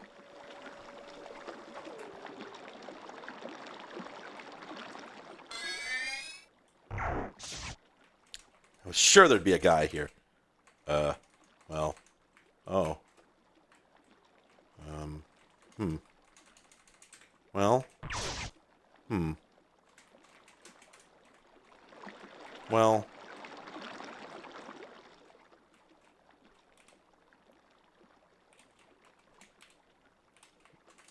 Interesting that I can, on the map, I could see beyond that.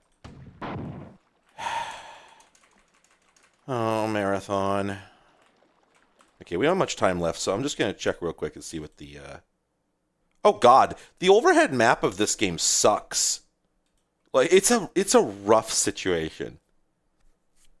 Okay, second pattern buffers initiative. Here we go.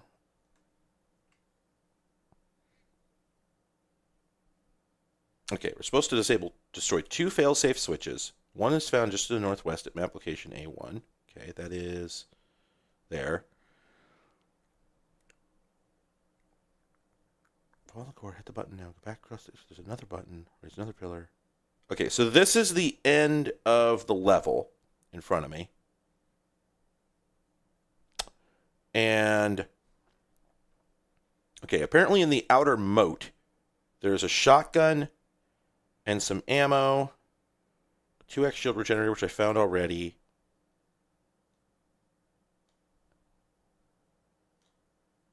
But yeah, okay. So there's 2 switches I'm supposed to destroy. One is just, what does it say? Just northwest of the starting position. Oh boy, howdy. All right, so I would like to finish the level today. Because I don't even know what, I don't know what level we're on, but I don't think we're that far into the game, and I would like to finish this in just a couple of weekends if I could.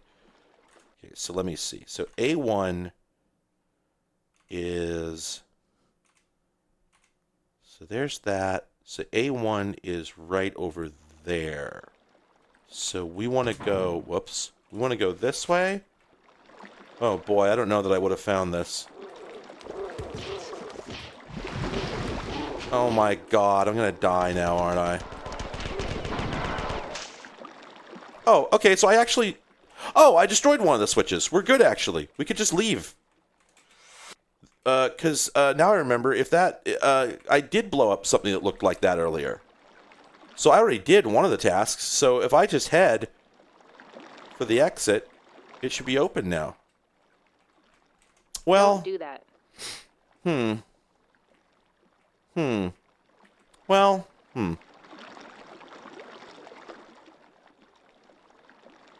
over here and look at the...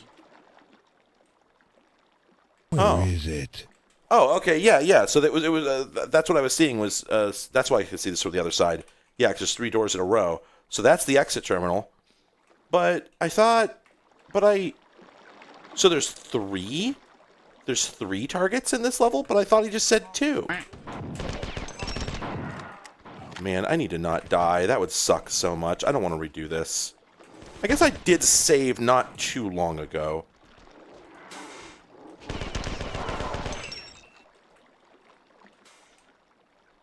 Oh, hey.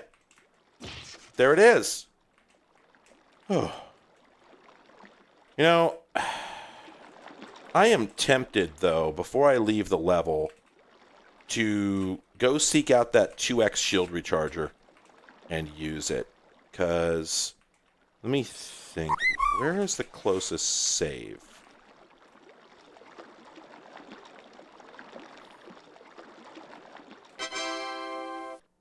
It's over here. In this one? No, the other one. This way. No, this way. No, in here. The Dover Boys of Pimento University. Good old Pimento U. Good old PU. A runabout. I'll steal it. No one will ever know. All right, so... I'm gonna spend an extra oh, fuck me. God damn it!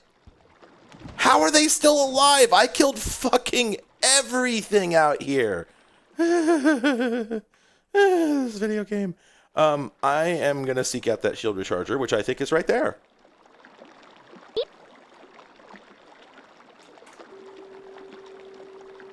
Now, all I have to do. All that I have to do. Yo, I'm dead. Yeah, I agree. All I have to do... Oh, actually, in fact, nope, did I fuck... I fucked up, because isn't the exit here? There we go. Okay, now we just work our way around here. I think I did not take the most direct route, but there we go. Okay, now we just circle around until we find those stairs. Bonk. Bonk. Here they are. Oh, shit. Right. I want to save first. In case the next level is bullshit.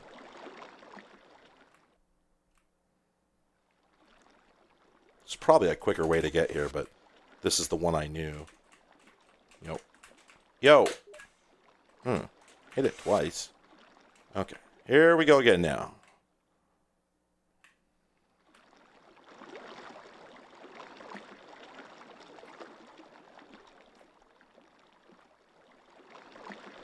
Bonk, bonk.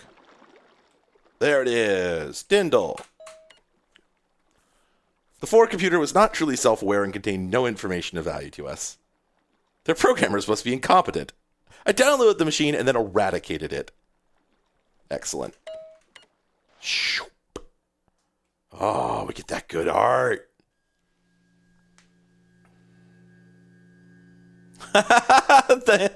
Thanks for watching, Cookie. There's probably better tutorials out there than mine, but you know, that's fair.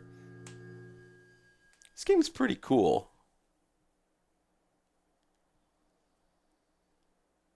Yeah, Marathon 1's music is pretty good. Okay, so we're in the 4th chapter at this. Whoa. Whoa. Whoa. Well. Okay, I would love to find a save station here. Oh, man. All right, well.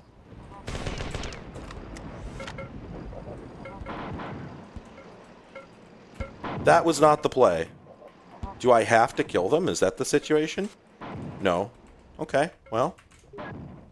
I did find my save station, so...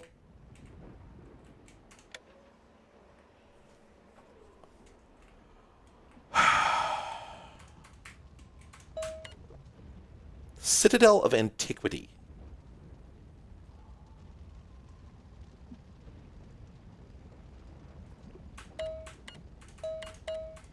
All right. Yep, that's it. Okay, well, he's such a considerate egomaniac. I'd go beyond egomaniac and into psychopath, but anyway. All right. Well, I'm glad we did that little bit of extra there to wrap things up. This has been a really good stream. I was going to comment, by the way, somebody earlier, I'm sorry, I forgot who you were, said they appreciated the stream design, and I did want to point out that I actually got a good chunk of this graphics directly off of Bungie's own website, because I was looking for, what was it?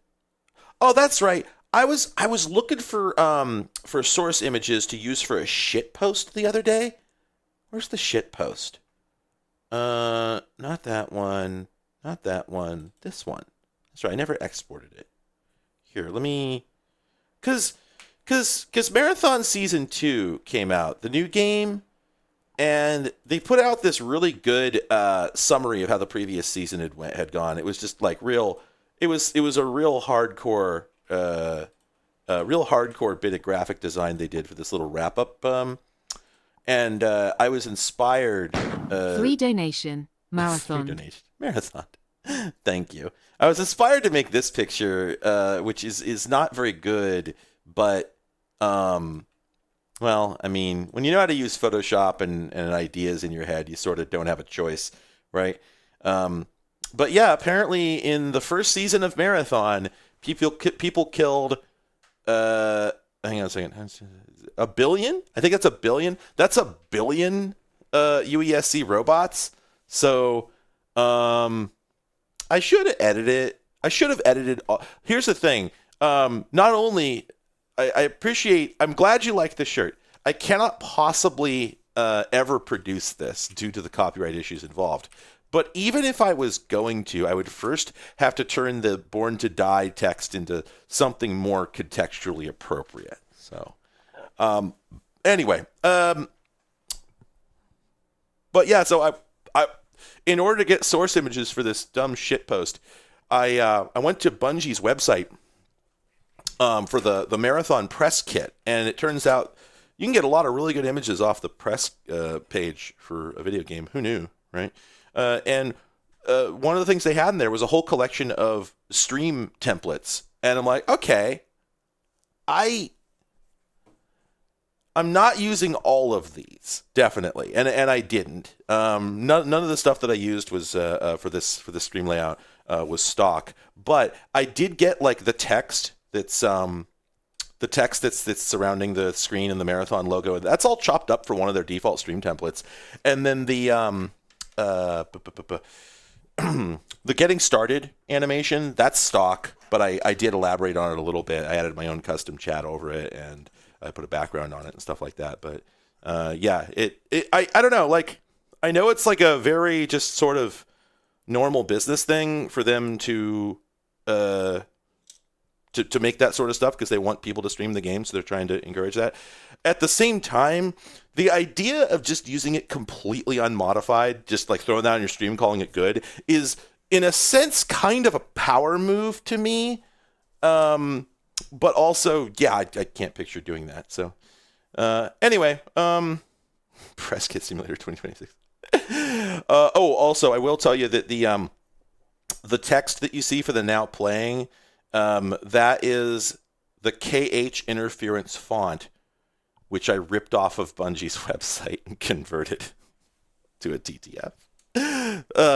Just a little bit of crime for you. All right, I gotta take off. Have a good night, everybody. Thanks for watching.